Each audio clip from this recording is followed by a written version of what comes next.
All right. Hey, all you cool cats and kittens out there. This is Josh, the RV nerd from Haylett RV of Coldwater, Michigan. And joining us today in something I've never done before is Mr. Chris Barth from Jayco RV. Chris, could you introduce yourself real quick, kind of tell people what it is you do for Jayco so that they kind of have an idea of who you are? Because you're not a guy that most people get to meet most of the time, right? I work a little bit more behind the scenes now.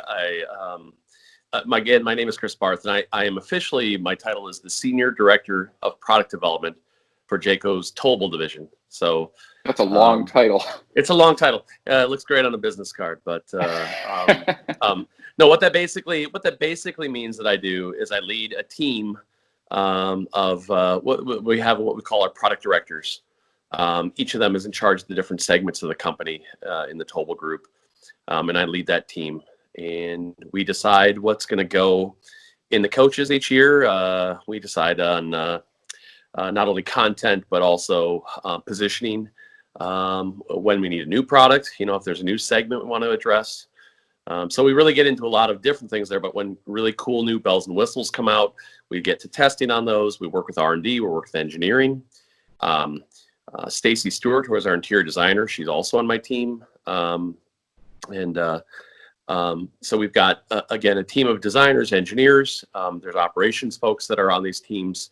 We sit at tables basically and go over all the products. So I just kind of organize some of that. And we also, as you know, we end up being in a lot of dealer relations that we do, reaching out to dealerships, going out to shows.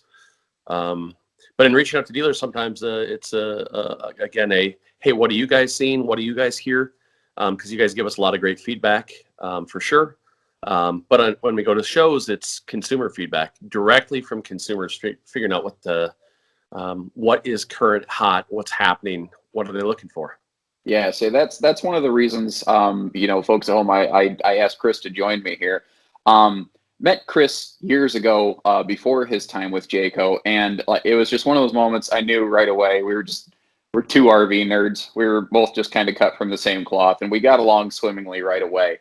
And the one thing that I really drew from Chris was that it wasn't just, hey, we're going to do this, and now you dealers have to try to figure out how to sell it. It was, guys, what do you need? What are we missing? Here's what a customer is telling us. And I really think that that's one of those things we're going to talk about more, but like the Jayco difference. That's something that I believe in, pretty heavily. But first of all, for those who aren't watching this right away when this comes out, we're actually in our basements late at night. It's 10:20 in the evening because we're both busy during the day, and this is in the middle of our little COVID pandemic. So, first bit of housekeeping. Family good? Everybody good? Yeah, everybody's good. I appreciate you asking. I know we also talked about this was going to be a good time that we would both have good bandwidth because of the little people that we have in our families, so that they use up a lot of that bandwidth, right?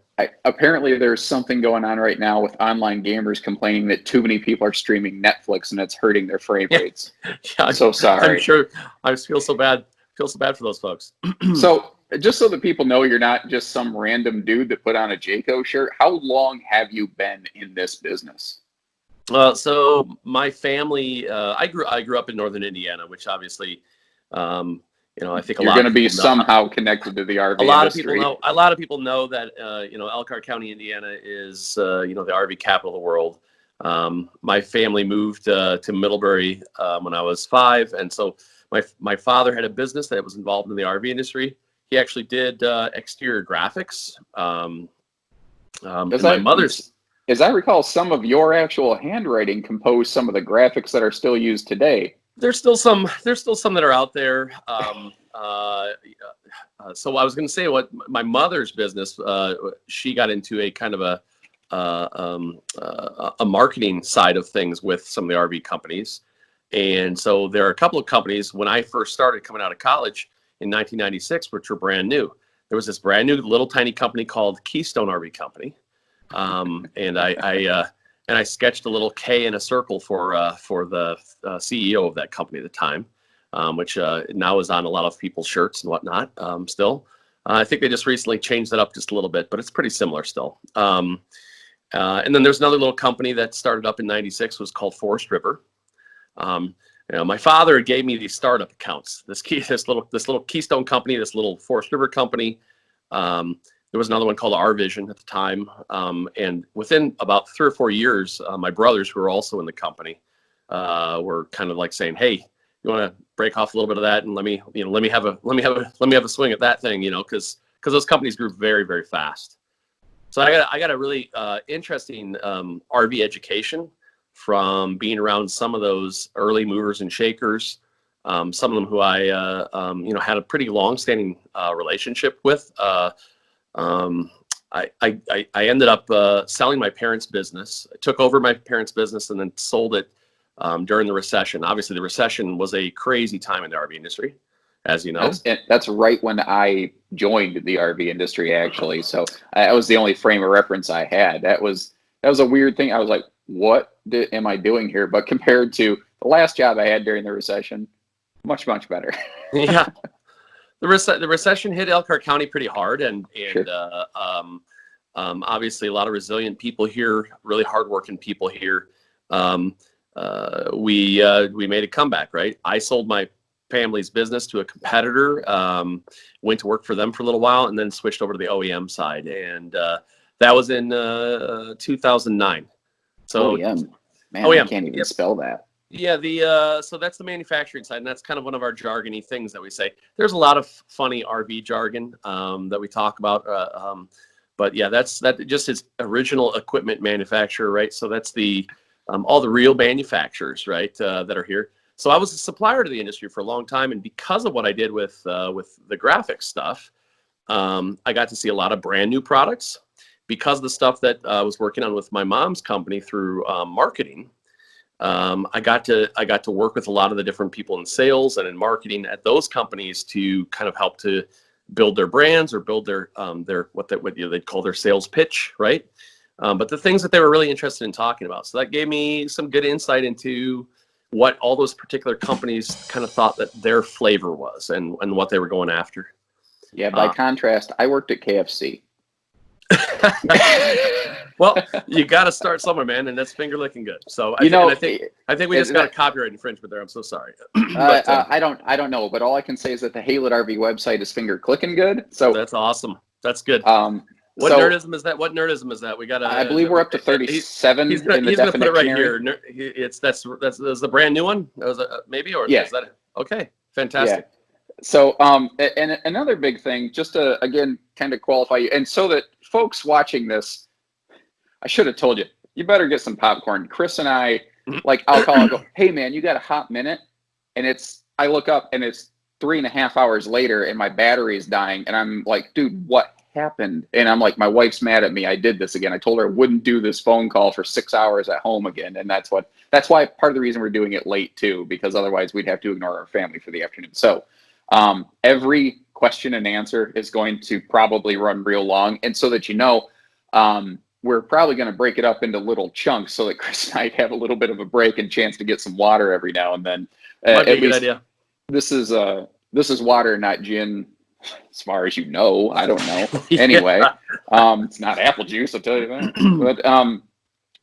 But again, though, one of the things that I feel strongly about is I have always felt that the people who design the best RVs are the ones who actually use RVs. So are you an RVer yourself? Like, what's your flavor of camping? Yeah, so I don't currently own an RV. I certainly enjoy camping. I'm someone who you have over the years, though, right? Yeah, absolutely. And yeah. I was gonna say the very first time that I ever the first time I was ever in an RV was actually a Jayco unit. So my father, because of association with all these folks, I was always in and around RVs. But when I was in 5th grade, we took a trip to Sanibel Island in Florida in a Jayco Class C. I remember riding almost the whole way down, over the cab. Yeah. I'm not sure that's always necessarily the safest spot, but for a little kid in 1985, that was an amazing thing, right? So, dude, you've got 2-3 inches of padding below you. What could go wrong? What could go wrong? Yeah, you're 6 feet in the air. During my college years, I worked in Jayco's R&D department. It was kind of just a funny thing there. My family's business Jayco was actually the landlord for my dad rented a building from them. So when I was in college, he asked somebody in the R&D department, what people he knew, if I could come in. I was basically a shop boy, so I would do all these odd jobs. I'd go and run and get units. Every once in a while, like one of the guys out in the shop would be like, "Hey, Chris, you want to help me tear the roof off this chassis?" And I'd be like, "Yeah, what are we doing?" And here you Hold on. go grab that. I'm not grab that ignoring you. saw. I'm just changing your name in my phone to Shop Boy. Go ahead. All right. But that experience was really cool because Jayco allows their people in R&D and engineering group to check out RVs. They had a little small fleet of RVs, and so every summer, the very first part of the summer, I would check out all of them, right, for as many weekends as I could. They did it by seniority, but every year I ended up getting a pop-up. So I love the pop-ups. By right? check out RVs, you mean like demo them, go out use them for a weekend? Demo Okay. them, yeah. And the last one that I demoed, I demoed actually the 29 MVP. The motorized group allowed me to borrow the 29 MVP last summer to take my kids to a college friends reunion. All my friends got together up in Michigan. The beautiful state of Michigan is a great place to camp, right? Right. One of our friends up there has a whole bunch of land, and we went out on this big field, and all of my friends have these really elaborate, cool tent setups. I mean, some really awesome tents.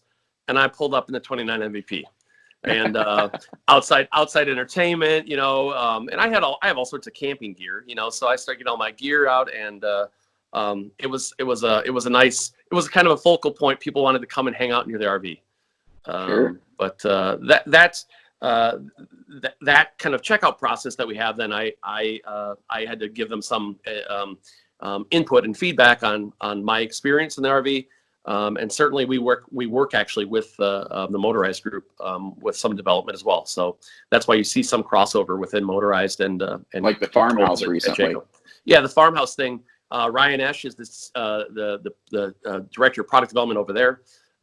He came in and said, "Hey, what if we were going to do some of this over here?" We worked together to get that implemented over the last year.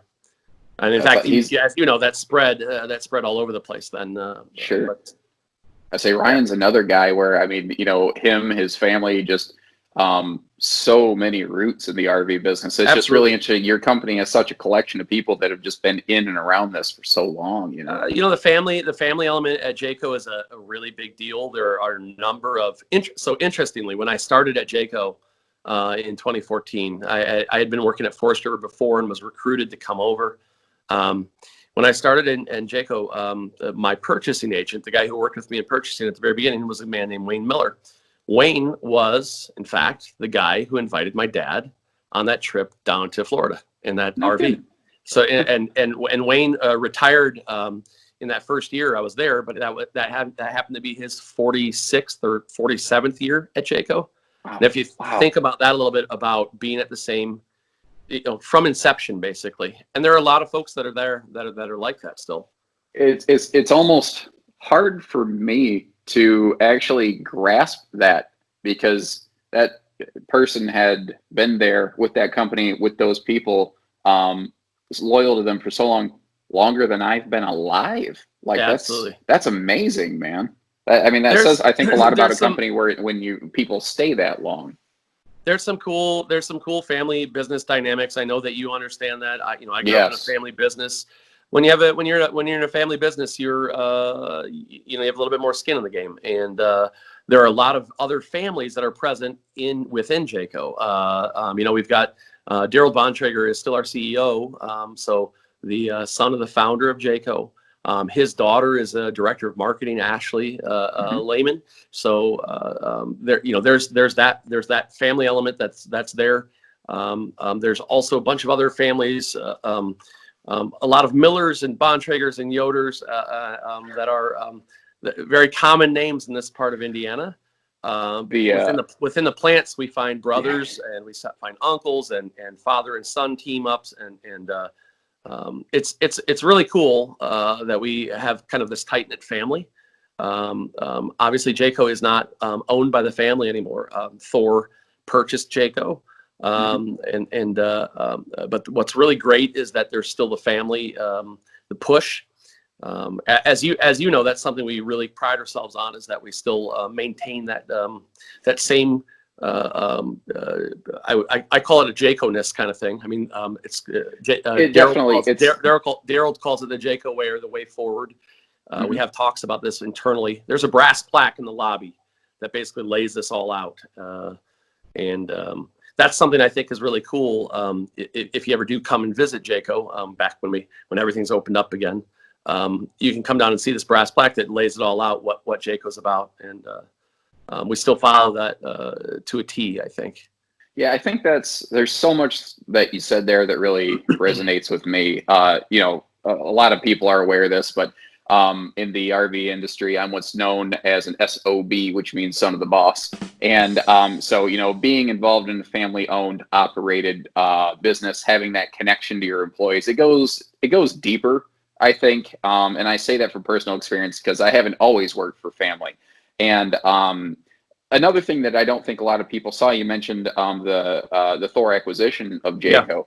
A lot of times when that happens, when a business is purchased by another business, there's usually a huge turnover of employees. And that didn't happen.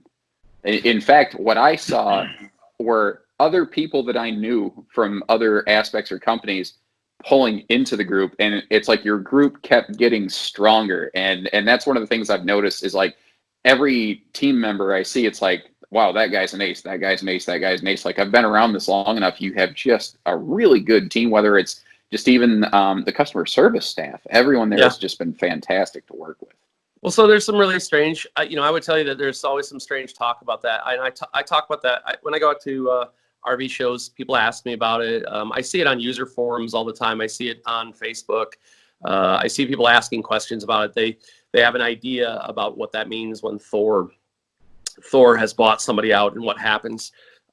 Interestingly, I don't view it the same way as what I think most people do. And somebody could say, yeah, that's a marketing, this is going to be a marketing speak at this point, or some sort of pitch. But here's the reality. Thor is a RV holding group company. Actually, a really pretty fantastic stock for people to check out if you want to kind of dig into it, to kind of learn a little bit more about how the industry works. But Thor owns a whole bunch of different RV companies, Airstream and Keystone. You've got Dutchman and Casey and Heartland. And I mean, there's all this huge list of companies. They let each of these companies do their own thing. I mean, you've seen this. You see each product, even within each segment, there's a lot of independence. The guys at Keystone, they're trying to build the very best product as well, right? They're a real fierce competitor to me. We don't have somebody like some sort of corporate guy who comes in and says, hey, you have to do this way, and we want you to shave this amount of cost off, and we want you to do this thing and also build them faster. Or they don't do it that way. The Jayco acquisition was one of those things where I've talked about it like it's if you're somebody who financed restaurants, or you bought restaurants, right?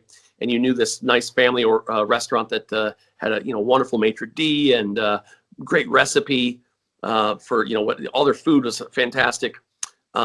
But you bought them out, and you said, hey, we're going to get you. We noticed you guys don't buy toilet paper really well. We're going to buy you some more toilet paper.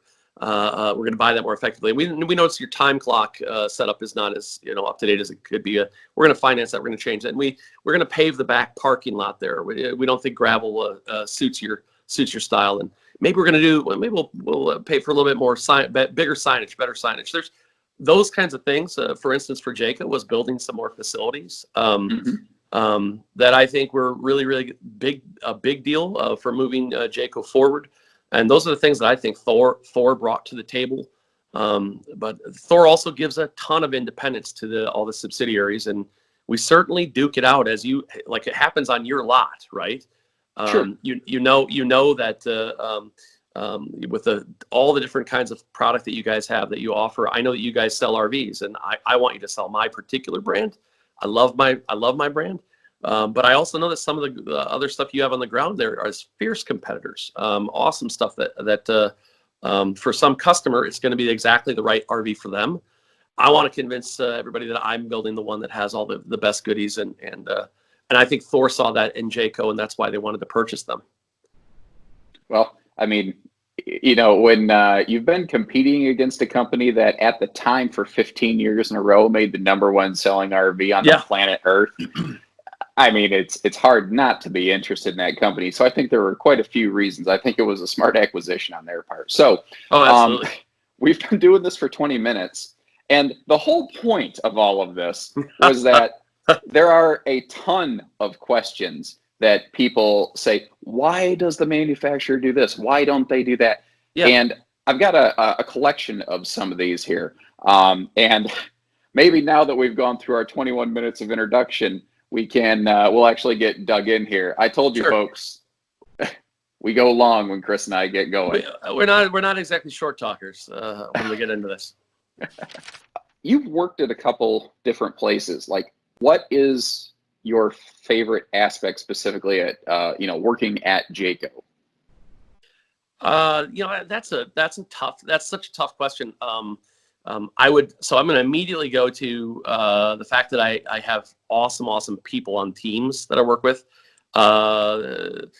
They're obviously I love coming up with new ideas. I love finding something cool. That I can get a little bit lost in details. Sometimes I'm going to say lost. I get very, very focused on a detail. I can It get only lost. Took us 21 minutes to introduce one another. I know.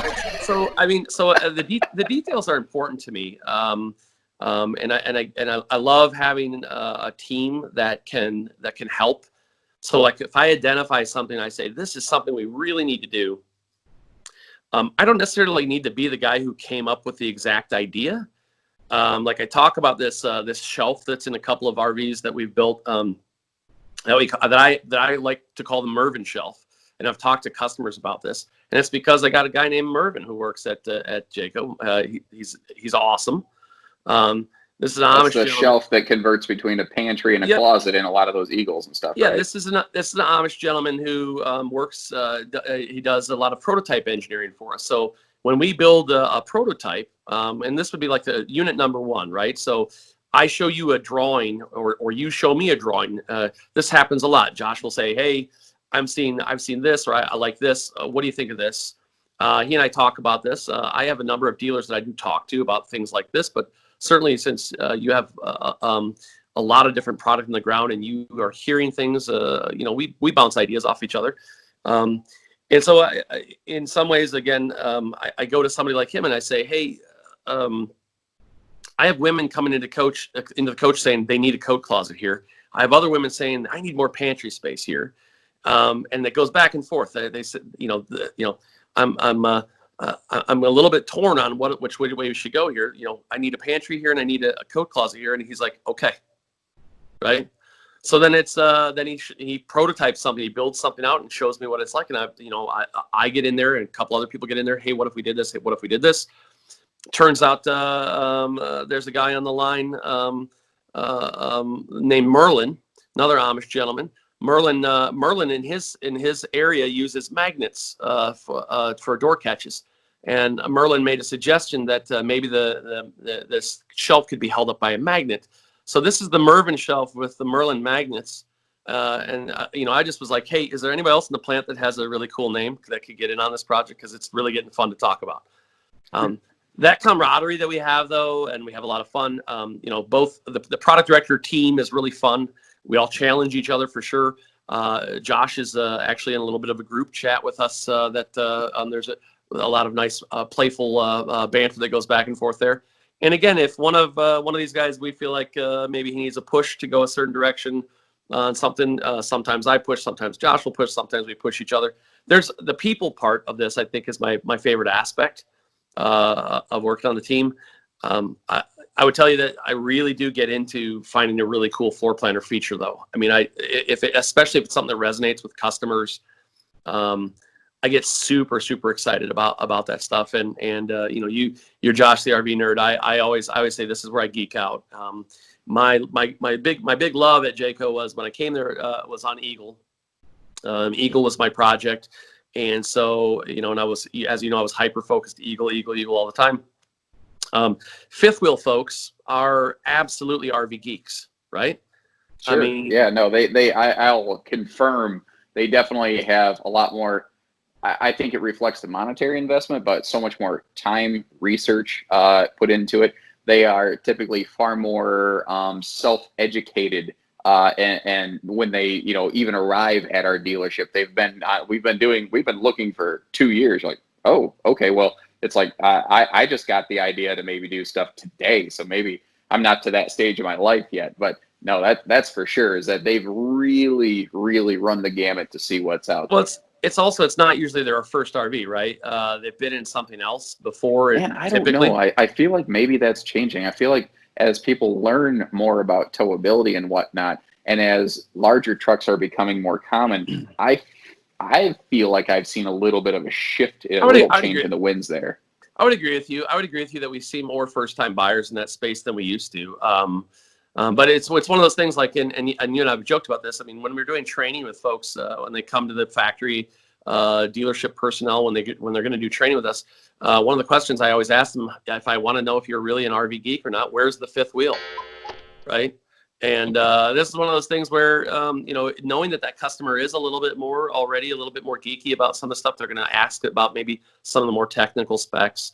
That's when you and I get to really engage with those folks, because we're able to give them a little bit more detail, and we get into those details. And also, they again, when I said that it might not be the first RV, they have some stronger preferences, right, about what their needs are. Yeah. Oh, for sure. You made a comment there about first timers, and we were talking about how, it's not usually first fifth wheel. Something I've seen a dramatic uptick in, though, is first timers who are full timing. That's Interesting. Yeah. become a really interesting thing. And that kind of sparked another thought that I had here. And you and I have talked about this, and this is one of those super important informational things that we've really become known for sharing that isn't usually known out there. And you explain it better than just about anyone I've ever met. And that is, what exactly does full-time RVing mean? Because there's a little bit of a misconception out there. And I think a lot of it is because there are various agents, whether it's facilities like dealerships or marketers, who like to draw this dot and this dot, and they just let you connect them, even though they may not necessarily be connected. Can you help clear that up for people a little bit? Yeah. So a full-time RVing. When we talk about that, we're talking about recreational use, right? There is obviously, and we're speaking about this right now during our whole COVID shutdown or whatever. Obviously, people are very concerned about how the government is involved with their life, right? I think when you look at something like an RV as a full-time residence, there are different implications about what that really means from our government, and so these RVs are built for recreational use. They're meant to go out into the campgrounds. People stay in them for what we call extended stay camping. We see people using them seasonally. These are all things that we expect people to do. We know people are going to do this. So that whole full-time RVing, when you see that discussion versus and when somebody just calls themselves a full-timer, I know a lot of people identify that as full-timers. We intend for you to be able to use it for full-time recreational use, and you may recreate for huge amounts of time. But this is one of those things where I think some people get lost in the legal definitions there.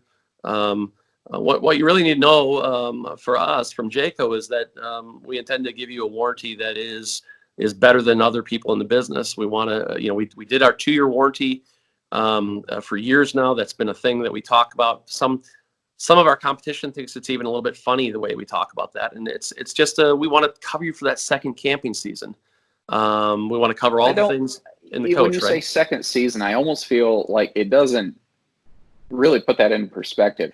You're offering twice the coverage of basically, I don't know of another brand that competes at all market levels that does that across the board. There's a couple brands that maybe do it here and there, but you do it from your most basic entry trailer up to your big fancy fifth wheels and motorhomes. That's the distinction, Josh. You're right. I mean, that whole thing of segmentation, right? There are some other companies who have a longer warranty period. The majority of all companies are a 1-year warranty, 365 days, right? Almost anything mainstream for almost sure. everything. And so some of the RV manufacturers started doing a what they call a 3-year limited structural warranty. We started seeing that come up. It was pretty prevalent, and I think I started seeing it all the time in 2016, maybe. Would have been maybe 15, 16, somewhere in there. By 2017, the majority of RV manufacturers had adopted that, putting like a number 3 on the side of the coach. This is something I've that always noticed it. I noticed too that number 3. I thought it was very interesting that it started in Jayco blue.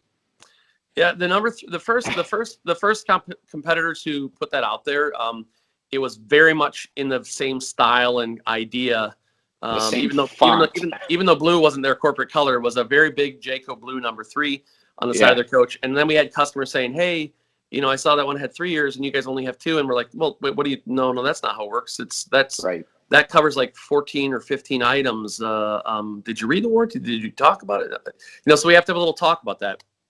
This last year, we decided let's stop talking about this, and Jayco went to a 2+3. So now it's the 2-year warranty, which covers that covers all the items. So in an Eagle, I would always kind of talk about, if I got 4,600 parts in this Eagle, I got a 2-year warranty on 4,600 parts. And it's an important distinction as well to say it's not just 2 years. It's a 2-year minimum, right? There are items. A lot of manufacturers will talk about their rubber roof, non-fleece back TPO membrane rooftop structure or rooftop covering that they'll brag about that has a 12-year warranty. Some have even moved to a PVC covering, as you know, that has like a 15-year warranty. That'll be the thing they really want to kind of brag about, is that they've got that huge warranty on that. We won't talk about what's underneath the roof or how thick the roof is or anything else, Right. but we'll talk about that membrane, right? So those warranty discussions, I think a lot of customers do have questions, and we really pride ourselves at Jayco on this 2-year warranty discussion, and now that 2+3 warranty, which the 3-year limited structural, I think it covers some things that are peace of mind items, but I will tell you honestly, those are not items that typically see as many defects. They're Right. really low frequency defect items. Like a broken weld in a wall. That Yep. just doesn't happen on its own, Jayco does vacuum bond lamination. Right. So that vacuum bond lamination process is so I would tell you that some people would call how they do that a craft. Those men are craftsmen. Our guys are at science level on that. They're dancers, the guys who actually assemble you've been in the that wall. Facility. No, it's crazy. that's a thing that if anyone ever hasn't seen it, if you have a chance, is that anything that's ever public view, or is there like insurance liability being in there? Yeah, I don't know if we've ever done I don't know if we've done public tours. We certainly, so when we did our Jayco Masters, which is our big training program, Josh has been there, and people from Haylett have been there, with frequency. We show them all that stuff, and we kind of pull the curtain back. The great and powerful wizard here. There are some things that we show you guys in the lamination facility that are kind of, some of those things are kind of secret sauce items. That we're back to Kentucky Fried Chicken again, by the way. Now we're back in secret recipe, right? No, there are items that I think we get pretty interested in, about humidity levels and climate control and the amount of time we let the curing process go. So that stuff gets pretty technical, but is the foundational thing that we build on. I want to write this down. Something maybe check on.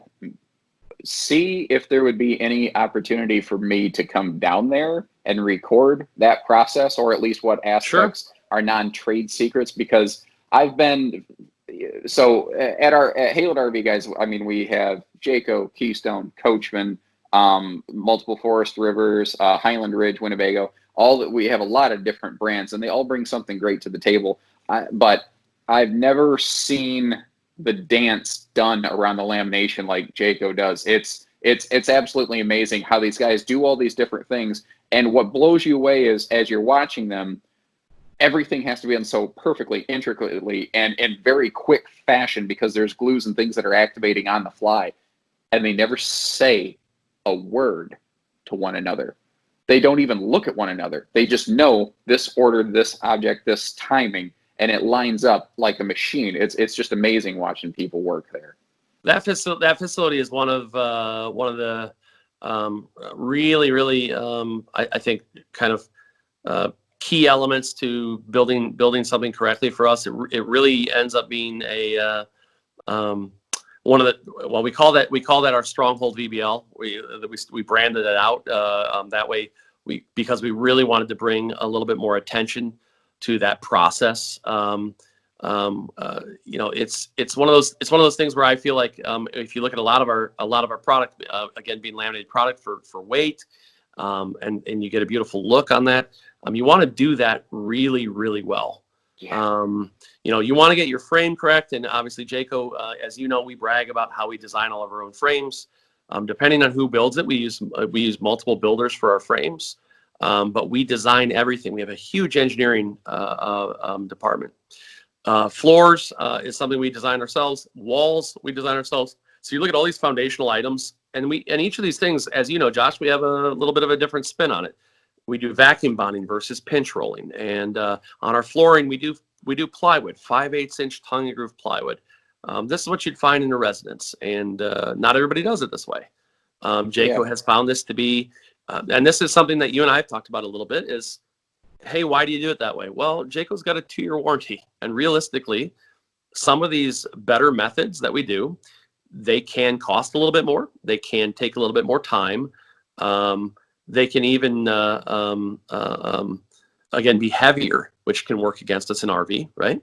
But we feel like those things work together to make the unit stronger, and then allow us to do that 2-year warranty. Yeah. Another thing you mentioned there, and I think a lot of it is just because you're so immersed in it every day, but you mentioned some of the different materials, or you mentioned that, like, we design the chassis, so that folks understand what that means.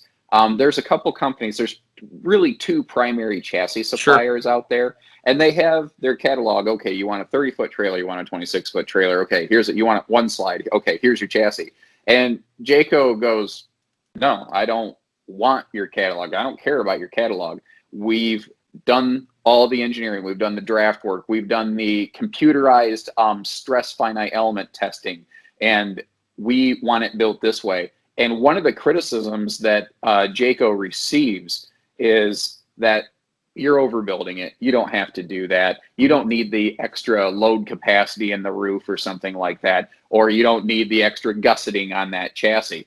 But that's one of those things I call the Jayco difference. It's 100 little things, and actually, that's the Jayco. I have written my next little bullet point here. I've always felt the Jayco difference. It's rarely one major thing.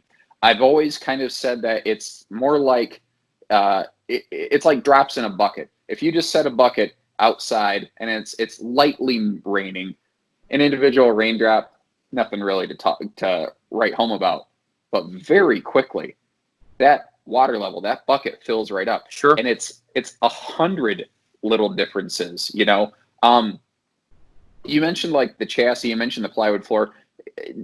I know that this is like a super open-ended question, but wrap off like 4 or 5 specific things that like you wish people knew you did to your product, but it's never the kind of thing that you read about in a brochure. It's never something you see advertised on Jayco's site, because so much of your product is below the skin. And that's what I want people to kind of be like, huh, I never thought about that before. Like, and you're definitely the guy that sees that from paper to product.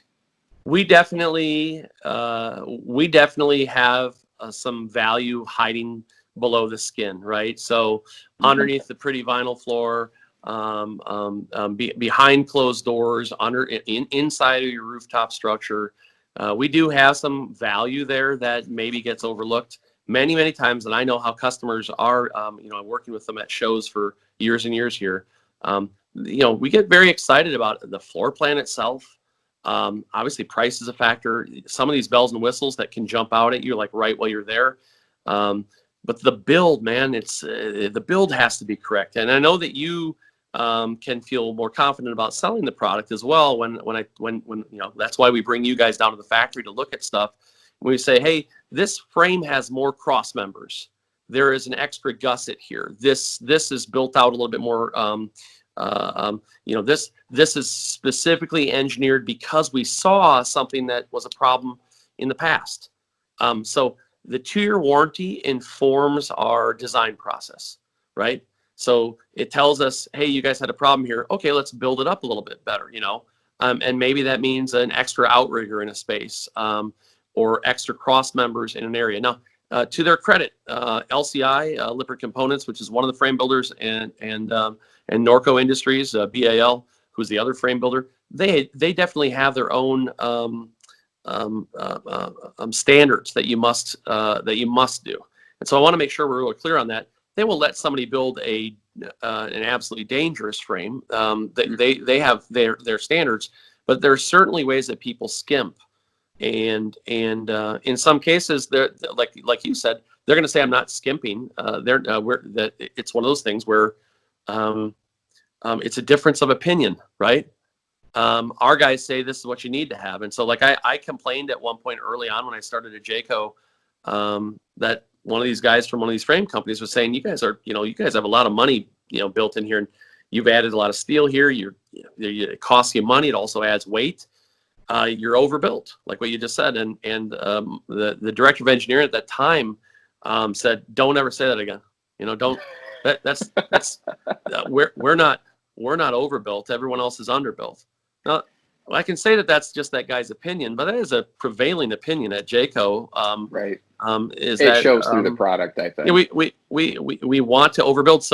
So that brings us on to something like Goodyear tires, right? Those Goodyear tires debuted at Jayco. They were a Jayco exclusive. The Goodyear Endurance, that company, obviously a well-known tire company, came to Jayco specifically to say, hey, would you be willing to put this on everything if we did this, this, and this? And we said, they have to be the best performing RV tires in the industry, and they also have to be American made. This was the big discussion at that time, and they said, we're bringing tire production back to the U.S., and we're going to build you a fantastic tire, and it's going to be an ST tire, right? Special trailer tire. So that was the difference, right? Some people are putting LT tires on RVs that they have not the same sidewall construction, not the same tread pattern. So Josh, we get into those discussions where we helped Goodyear to we gave them a lot of information about what we were looking for, and they came back and said, take a look at our specs on this tire, and it was like, holy cow, this is completely overbuilt. Perfect, right? Now it's crazy. I love it. Well, no. So here's the problems, right? Then it ends up being so it's a little bigger. Actually, physically, it takes up a little bit more space. So you have to adapt our frames and adapt our axles. Not such a big deal. That's a lot of engineering. It is. The engineering department. I just said that for them. Not a big deal. Those guys right now. Those guys are gonna when they see this video, they're like, really. No, so those guys do all sorts of, a crazy amount of tech of tech work there to try to make sure that that's correct. And obviously that's an area that's federally mandated as well. That's really looked at very closely. So those guys, huge amount of work. But then it's also it's a little bit more weight. They're heavier. But and this is anti-RV kind of mentality from manufacturer standpoint. They're expensive. And we said, yeah, they fit us, that's exactly the right thing, especially for peace of mind for so many consumers. A tire blowout is like the worst. Like I'm going to my vacation, I got my camper packed up, I'm ready to go, and I have some sort of, let's say it's not even a blowout, any tire issue just messes things up, right? So making it so that's the thing. Daryl Bontrager told us, he's said before, we're not building a product, we're building someone's dream. It's their dream vacation. It's something that they're saving up for. They've got plans, and so it's our responsibility to not get in the way of their plans. When they plan out their vacation. So, and I'm going to say this right now, knowing that we fail our customers sometimes too, right? That we don't always do this exactly right. It's I've always had more confidence in people who could admit that. Hey, sometimes we make mistakes too. I appreciate that you say that. I think there's always an opportunity to do better. Right. Absolutely. I've always told people, Like, you can look us up, Haylett RV online. We don't have 5 out of 5 star total reviews, but we're pretty darn close. We're not perfect, but it's never been for a lack of trying. And I really, I've always kind of felt that resonance over there. I think I did see that video at one point about that review. Somebody who left you that weird review that one time. Carl. Josh will link to that right down here, because that's going to be that's one of my favorites, by the way. At Haylett RV, we average 4.7 out of 5 stars for customer satisfaction ratings over the last several years. But it should be a little bit higher because of guys like Carl from Coldwater, who, quote, doesn't believe in giving perfect scores. Carl gives us 4 stars, despite this being one of the most perfect experiences I could have had. A perfect 4 out of 5. Thanks, Carl. Thanks a lot. 4 out of 5 stars, Carl! 4 stars. You're the best, Carl! So Josh, the reality here really is, when we get into all those little details, right, the Jayco differences, I know that, we want our sales guys that are out there on all the different lots all across North America to be able to talk about these differences. Some people really buy into it. Your dealership loves to talk about details and differences.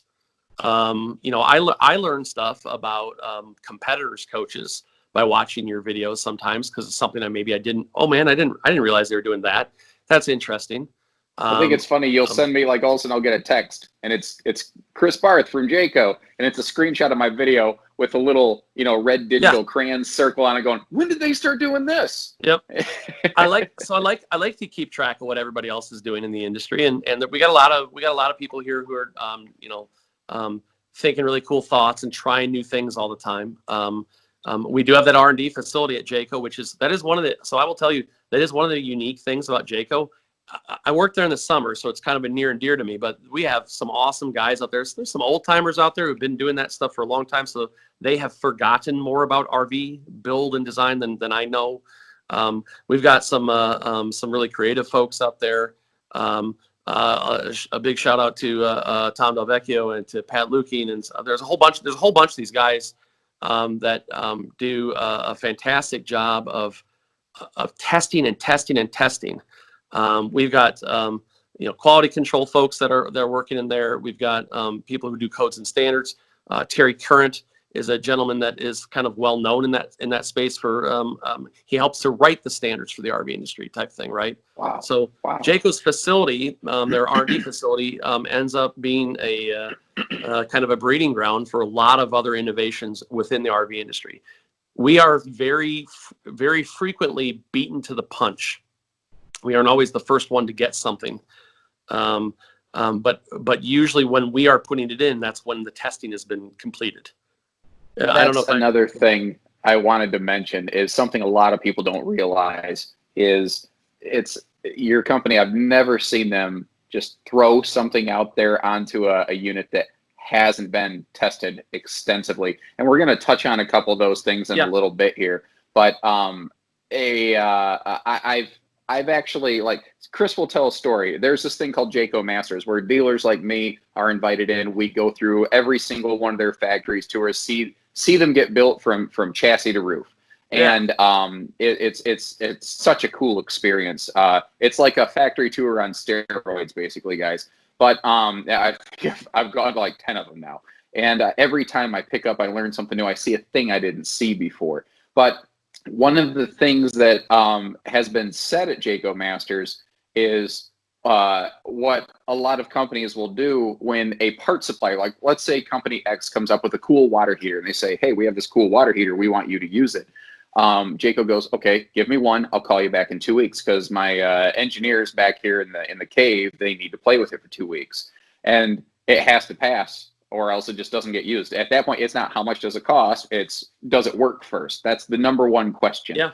And I've heard at Masters the phrasing that, well, other companies, when they go to put a water heater in, they say, well, does Jayco use it?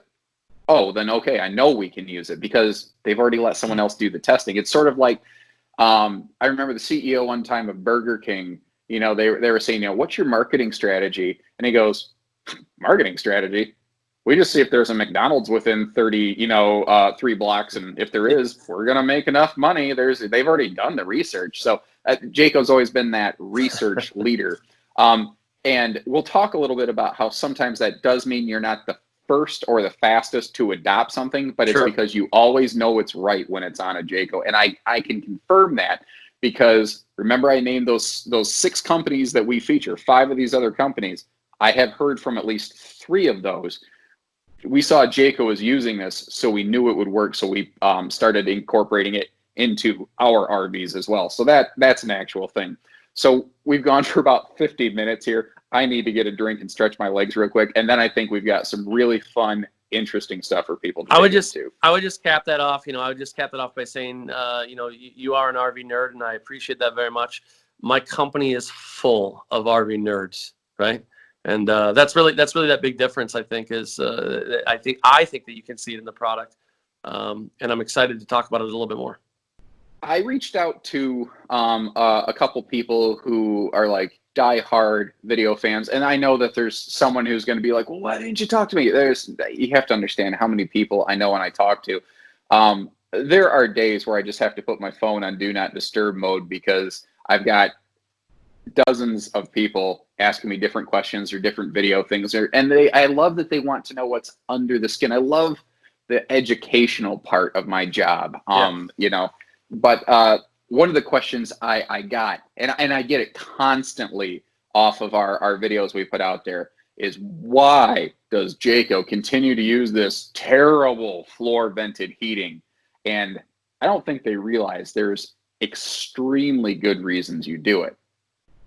So Jayco is a very popular coach in northern states and in Canada. And there are a lot of places that we sell to that have a 4th season. And Josh, you know how I feel about how people talk about 4-season coaches and Arctic packages and all those kinds of things. Well, correct me if I'm wrong. If John Q RV Builder wants to make their RV 4 seasons, all you do is you get a sticker and you put a leaf, a snowflake, raindrop, and what's the other one I'm missing? Sun. You got to put the sun. You got to get the sun on there. You want a nice little sun, yeah. And look at that. And I hope that sticker keeps you warm at night, right? That's a discussion that we have to have about how did you build your climate system? Like what did you do to create an appropriate climate system in the coach? The best of the ability. You and I have talked about this. We sell at all different segment levels, right? So there is all sorts of price points. Price points do help to determine how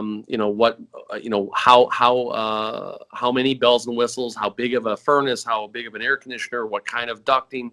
Those, there's some real base level things that Jayco believes in, though. One of them is that in-floor heating system, because we found that it delivers the heat most efficiently. There are some manufacturers who have decided to take heat registers out of the floor. And again, there's a good sales pitch there. If I'm sweeping the floor, there's benefits. There's benefits to it for sure. But RVs get dirty, right? And I'm going to sweep out the RV, and I'm going to dogs and RVs go together. Like that's, oh my gosh, dogs, RVs, coffee, campfires, all that stuff. Of course, that all goes together. If I'm going to have my dog along and they have dog hair, there's all sorts of things that people will say about why that's a bad thing. The most ridiculous one I ever heard was like, that a high heel gets stuck in there.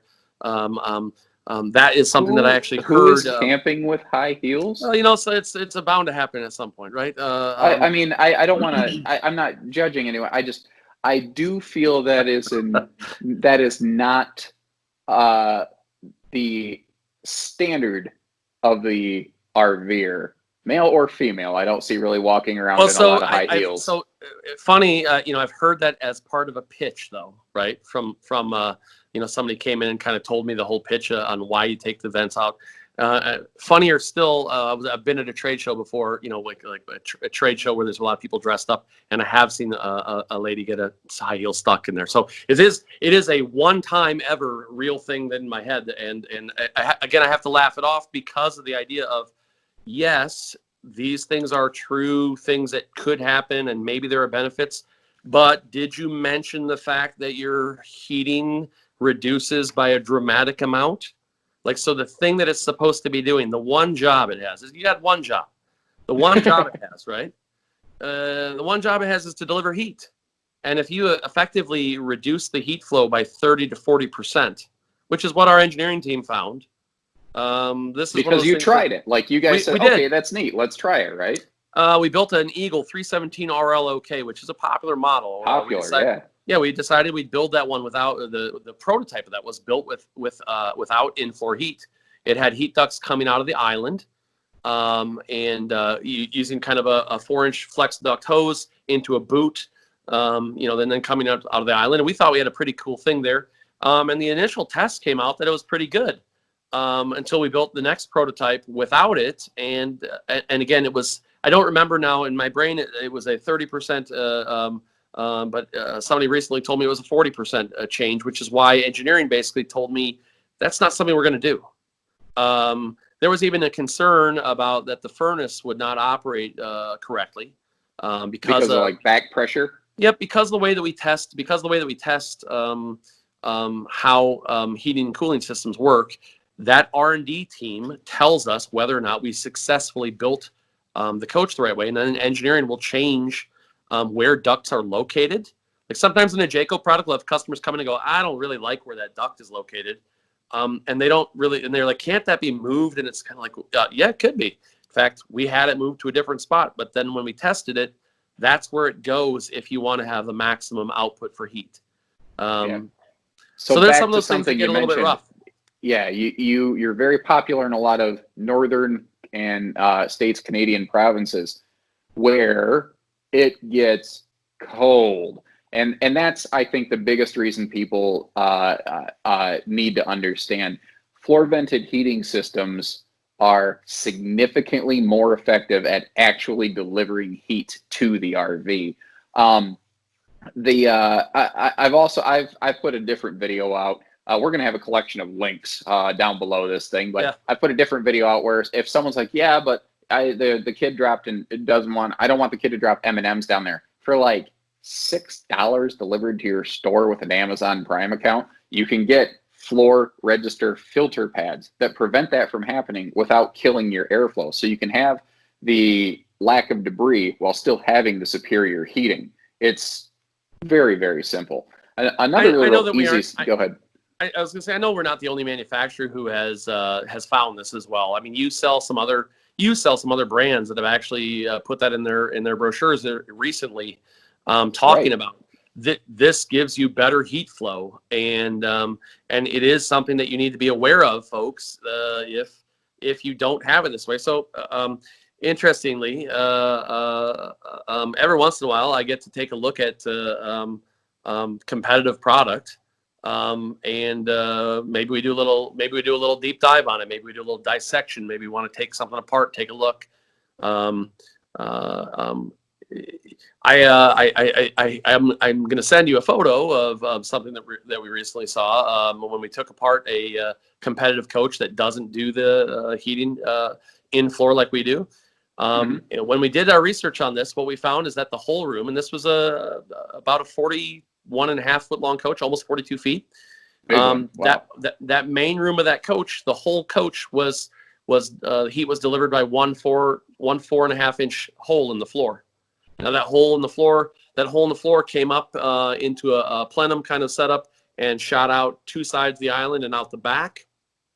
So one 4-inch duct feeding the whole thing versus my multiple ductwork, as well as the ductwork, obviously, that we have blowing into the underbelly area, right? So when your furnace is on, your underbelly is being actively what they call forced air heat, right? So it's actively heating the underbelly. Versus sometimes people call it radiant heat, right? Which just means it's near heat, which I also sometimes say is maybe not so much heat, right? This is one of those things, though, when we see this and I go, how are they getting away with this? Like, how does that happen? And it's because there's maybe a mentality on some of these things that maybe people don't camp when it's cold. And right. You know what? Realistically, if we think about this, most people don't camp when it's super cold. However, they don't, but they buy the RV based on that promise. For sure. That I don't think what people realize is, like, it still blows me. Like a a 4-inch, 4-inch little duct in the floor was supposed to heat the, I'm guessing it's a fifth wheel by the size of it that you mentioned, in the super tall, extra wide body, deep slide thing, all supposed to be. So I'm just trying to put that into perspective. Like this room that I'm in, it's about the size of my office at work. And I've got like a little 10 by 10, or not even that, but like a little electric space heater. And it's larger than that. And it takes a lot of work for that thing to heat up that one room. And it's not nearly as big, the amount of cubic foot of space. And I'm sitting here thinking how hard a furnace would have to work and how you'd have to overwork it and how the furnace could never take a break. And in my head, I'm thinking it would probably last just long enough to live through the warranty period. And at that point, I would suspect the wear and tear. I'm willing to bet there's a reason that that's not one of those items included in that 3-year warranty. Well, you know what I mean? We certainly don't think that that's the best way to build a furnace system. And I will tell you that, it's the night of May 8th here for us, right? And I'm in northern Indiana, pretty close to Coldwater, Michigan, actually, not too far if we're thinking about it in the big scheme of things. It's 33 degrees right now. It's May 8th. 32 here, yeah. Right, so I have customers who camp at this time of year, camping in Indiana, camping in Michigan, camping in Minnesota, camping in Alberta. I mean, we have, Montana. We have places where people would camp where we don't know what the temperature is going to be. And I don't know when you're going to get a beautiful day that's 70, 75, and then all of a sudden you're back in the 30s at night, you're hitting freezing temps. In the same day, right. In the same day. That's a funny joke that, we hear that joke in Indiana. We hear that joke in Michigan. We're going to get all 4 seasons in one day, right? That can happen.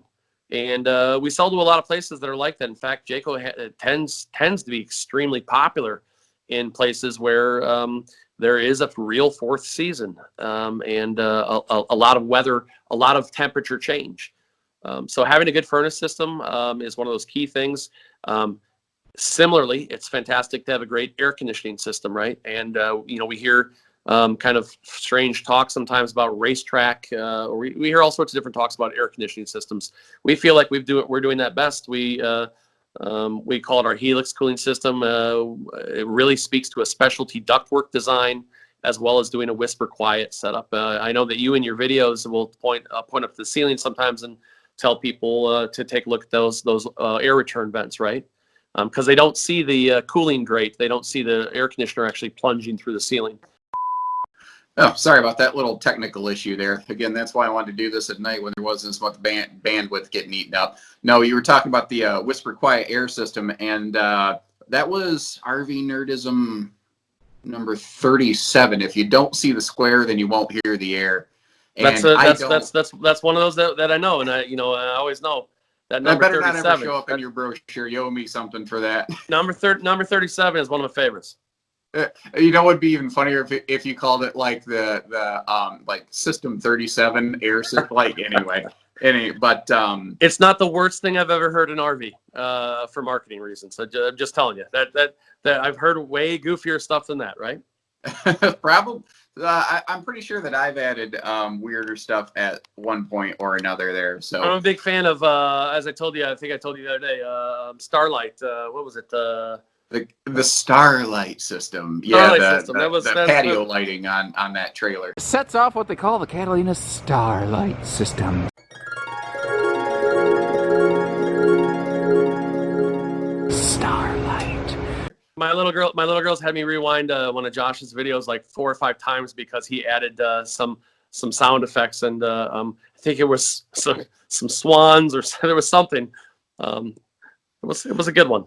Catalina Starlight system. I get made fun of in my home sometimes for my wife knows the voice of Josh Winters. Oh, she's awesome. Because I'll get a notification that Josh has uploaded another video, and I'll be like, I don't need to look at this one. Oh wait, what about this one? I'll watch that one, and then I start watching, and then again the complaints will happen. What are you doing? So don't feel bad. I had an instance about 4 weeks ago, I'm just walking around. It's a Saturday. I'm there assisting clients. And I open the front door, and there's 4 people sitting there. Guy, his wife, his friend, her, and his wife. And I open the door, and this guy goes, "Dude, I see you in bed." And I just really slowly pulled the door back shut in front of me and locked it. And then I just kind of looked at him for a minute, and then he's like, "No, I didn't mean it like that." I'm like, "Well, why not?" But so no, that's a weird thing that has kind of happened. A common thing that I get from people is that they'll say, I don't even want to buy an RV, but I still watch all your goofy stuff. So I don't know. There's a little bit of entertainment to it. So I think we answered in depth the floor heating thing, and we even actually transitioned up to some air conditioning items there. Sure. Another one here that I get a ton of people asking about is the use and consumer desire or seeking of Asdel in RVs has really grown. And Asdel is a material we're really familiar with because one of our brand partners is really one of the first ones that brought it into the RV industry, and at least in any significant amount. But Jayco's never really done a lot of Asdel. There was the brief flitter of it with the Skylark, and I know that there's been some very, very small use of it for a material swap, like when Luan was in a shortage during a little bit of housing crisis. But is there a reason Jayco hasn't really adopted it more? Is there any thought to it down the line? It is definitely a material. It costs a little more, but that's one of those things that I know that Jayco's like the Goodyear Terriers, like, hey man, sometimes it's just about the cool thing, So Asdel is a composite material, is what is really the more general way to speak about that, right? And it's a man-made material. It's something that can be easily reproduced. So there's some really great benefits that it does cost more. It's fairly lightweight. It's got some great benefits. Composite materials in general. Let's go real broad here. Even before Asdel was in the marketplace, Jayco has been a huge user of composite materials. It's just not something that is always talked about. It's used in some specialty locations. It has been for years, and certainly is still being used today in certain locations. Composite materials or Asdel is in use in some parts today. It's just not being used widely in sidewall construction, which is where you're seeing it more prevalent now. Sure. I know that certain manufacturers are really, really huge on talking about that. Interestingly, one of those issues that we have with that is how it works with vacuum bonding. A lot of the people who do that are pinch rolling versus vacuum bonding, and because of that lamination process, they may be able to do that more effectively in terms of not getting weird sightline kind of things like telegraphing through of like where two panels panels or aluminum framing behind the walls. Oh, yeah. Any hard points, EGS strips, things you use for backer, things like that might telegraph through. Our lamination department has worked on that for a long, long time to try to work on that to get it so it's correct. When you're doing vacuum bond lamination, you have a super, super high pressure with this. The force from that pressure needs to be backed off or changed. So we have a way to do that now. Certainly within the next a couple of months here, you'll see a product that will debut from Jayco that will be featuring a lot more Asdel, and we'll talk about it actually.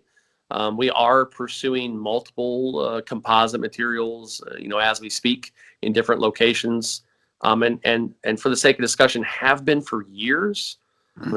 It's a project that I started on right when I got at Jayco. Oh wow! So those things take a long time because there's a ton of testing, and of course, the costing on some of those materials is extraordinarily high. Some of that stuff has become more in line, and of course you always want to weigh it against benefits too, right? When it's super lightweight, that can be a fantastic benefit. If it has a slightly higher R value, that can be a benefit. So there are some benefits. We do think that's a good product. But when we have used it, you haven't necessarily known about it. You mentioned the Luan shortage. We used it in tons of locations during that Luan shortage, and the Luan price spiked, which made that cost a little bit different. That's changed again. But there are some coaches that are going to call for it, and some specific locations. I will tell you that 2-year warranty for us, to just go back to that, to kind of harp on that again, informs our material selection. So we use parts and pieces that are specific to the build, and that still can support that warranty structure. I think you'll see more composite materials being used in the industry in general, but also at Jayco in the months and years to come. Asdell, I know you're a big fan of that. I will tell you that one of our I see it both ways. Yeah. I see it in the same context as I see the floor vented heating versus the ventless flooring. There's a push and a pull, and I think that there's different things for different folks in different circumstances. Certainly everyone doesn't camp the same. We get into a weird thing. So I see sometimes it's being advertised as like the sandwich of the laminated wall being a composite wall. And it's one of the things that kind of breaks my brain a little bit on that is that, yeah, but it's only the outside of the wall, right, and the inside is still wood. And so like that's when people start talking about rooftop structures sometimes too, and they talk about a wood truss versus a aluminum truss or a stamped steel truss, and they're talking about how the wood truss will rot. We've got we're using aluminum, we're using stamped steel, we're using galvanized steel. Yes, but the rest of your rooftop structure is made out of wood. What are you talking about here? Let's talk about the whole thing as a system, how all of it works together. And I just know that we have some very, very smart people on that. One of the gentlemen who works in our R&D facility worked for years with with a manufacturer, with a supplier on composite materials. We've got some people who really, really know their stuff in that space. And I'm not at liberty to talk about it a whole lot more than what I have just now. You'll know soon about the one product, and I think you'll be excited about that product that's going to come out in the lightweight space, that will use because it's a smaller unit. They figured out a way to effectively get a beautiful vacuum bond lamination while using Asdell. Without the sight lines or anything like that. Correct. That's where we get worried, is on a giant fifth wheel, right? Where you'd have more. What I will tell you, some people would, some other manufacturers, I don't know if maybe they don't look at it that way, but our folks in lamination would look at it as something that would be a blemish. I certainly see it on competitive coaches sometimes, where you see some telegraphing through of hard points, things that are in the wall. Again, structural elements, whether they're framing or other parts and pieces. That's a big no-no at Jayco.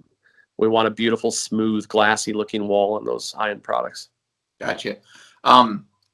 It sounds like kind of it almost, something that you said earlier just kind of rang in my head when it comes to lamination, especially your vacuum lamination, because you guys with your big vacuum presses, were you the first to be using those things? You were definitely one of the first. I think Jayco was one of the first. That's before my time. Obviously, there's a couple other people out there in the industry that do a fantastic job with that. We aren't the only vacuum bond folks in town there, or in the county, I should say. And I know you have some of the other products on the ground that do it.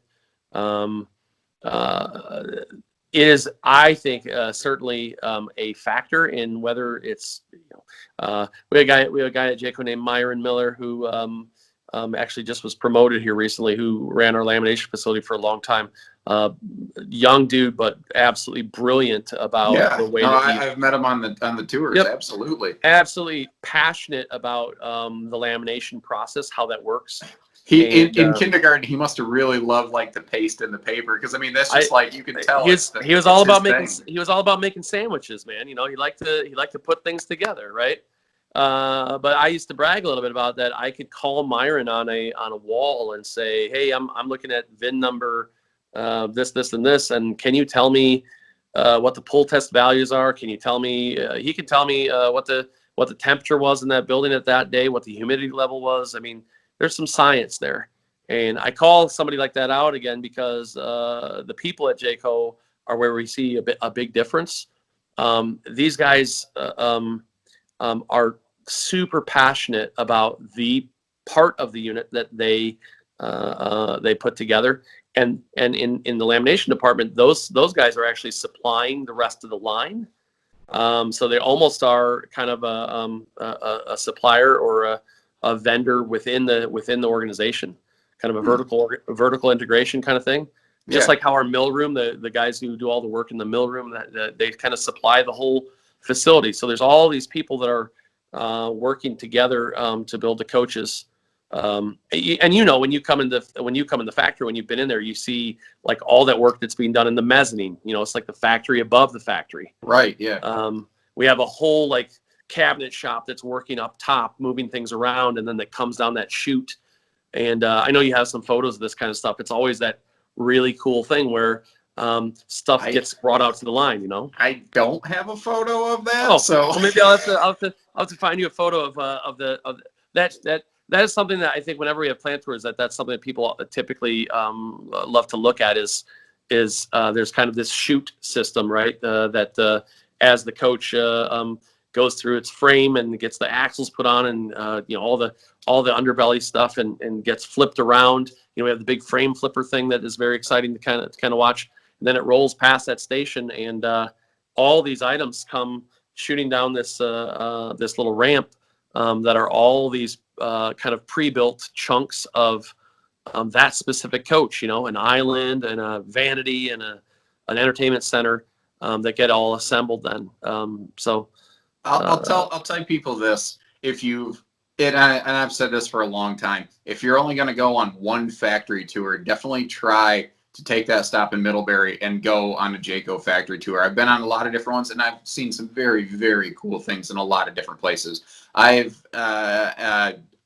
It's harder for me now because I'm a little more recognized, but I used to go on tours of the brands that we didn't carry to learn about. And I want to see what were they like under the skin. And that's where I do see differences in Jayco's. I have seen a lot of different trailers, not all of them, but a lot of different trailers get put together. You describe it as this is a slippery slope kind of question. I know where you're going. Yeah, because that's the first word that we always use. But everyone, we talked about before, is it 4 seasons? What is the R value? Something, yeah, I know. This is a tough one, but this is the people deserve to know. Jayco has long had some of the very best proven tested performance in terms of hot cold camping. And that's something a lot of people don't realize is like for the longest time, you were the only manufacturer in the main market I saw who actually published testing data. And you did it on every single model. But you've for a very long time, you've had some of the very best and arguably in many segments, the best performance data from the hot cold testing chambers in terms of temperatures. But you've never claimed anywhere close to the highest R values. There are people who have claimed more than double yours, yet your performance has been superior in actual practical testing versus theory. Like, how is that possible? Well, so as you know, Josh, the R values don't tell the whole story, right?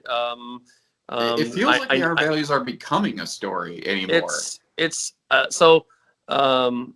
is my own opinion. I'll say that this way, just so everybody understands that I have pretty strong feelings on this. I'm a little bit outspoken on this sometimes, but I think. Well, don't get yourself in trouble back home or anything, man. No. I'm gonna just say it this way. Sometimes I feel like in the RV industry that R might stand for ridiculous at this point. It gets a little bit out there. Sometimes with some of the claims and I'm pretty proud of the fact that some of our R values are dramatically lower than some of our competition. I build the same thickness of wall on a lightweight product that will claim an R5 in the wall, and competition may see that as an R7, 8, 9, 10, 11, even R12.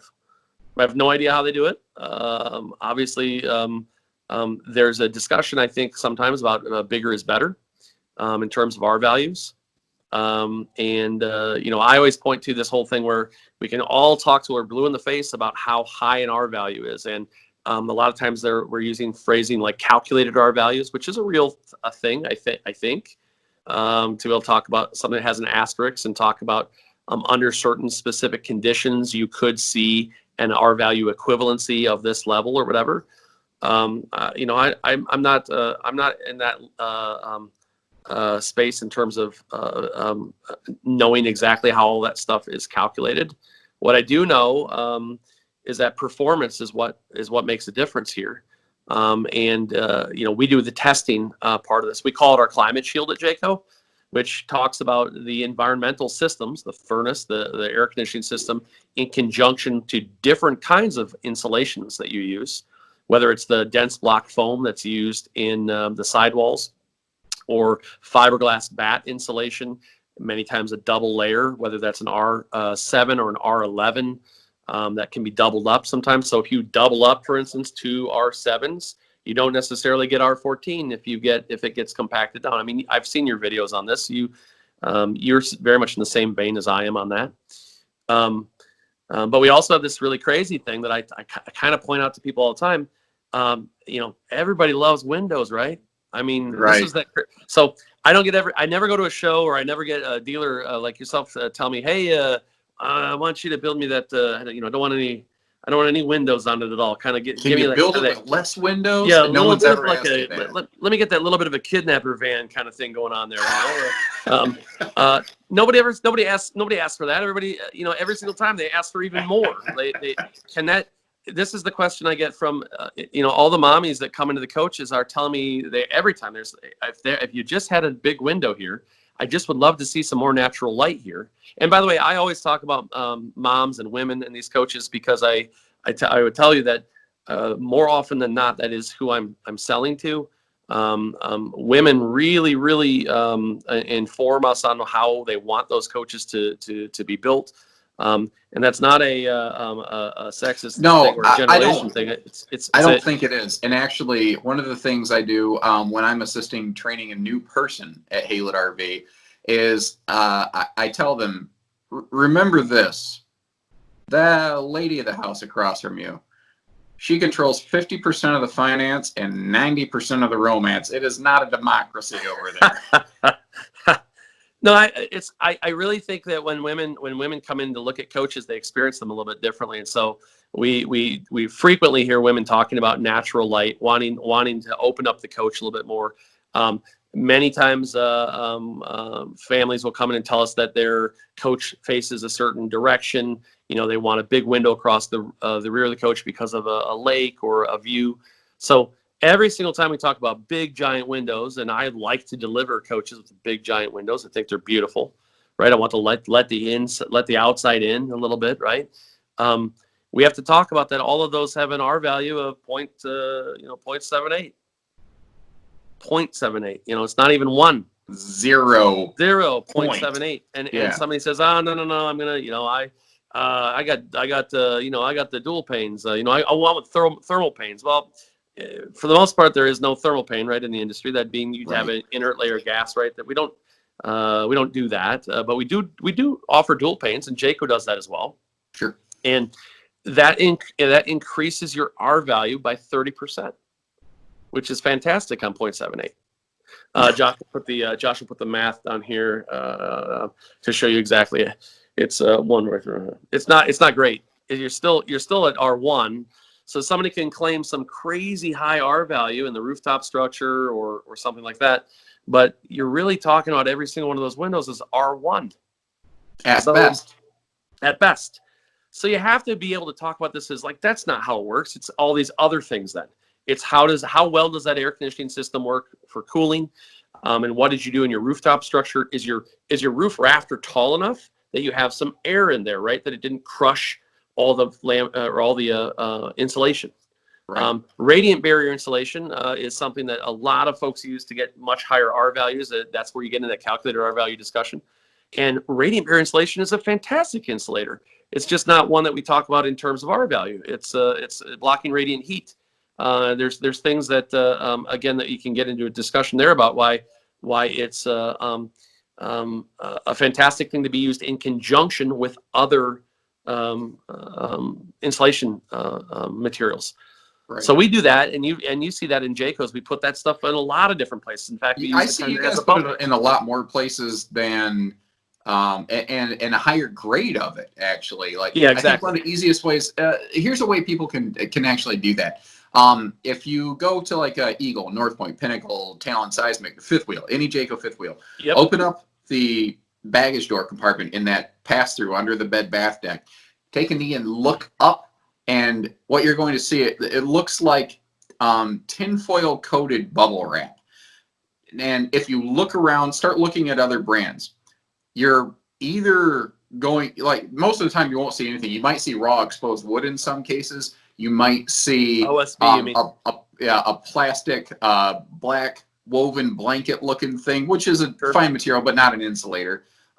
You might see a single silver layer that I've always kind of called hot dog paper, because I remember when I go to watch my brother's high school football games and you buy the high school football game hot dog, it came in this silvery hot dog paper.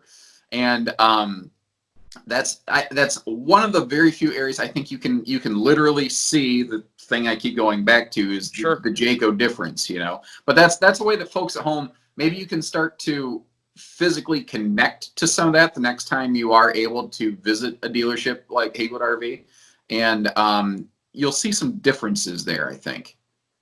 I think it's important to talk about how you use those things together in a system. Right. And again, if you're doing really great design on an RV is about intentionality. And if we're talking about how we want to be, we want to make sure that a customer can enjoy the coach in the hottest of hot summertime. We want to make sure that rooftop structure, that cap, even things like slide room rooftops, that rooftop structure, we want to make sure that those can block heat better, because that's your exposed area to the sun, right?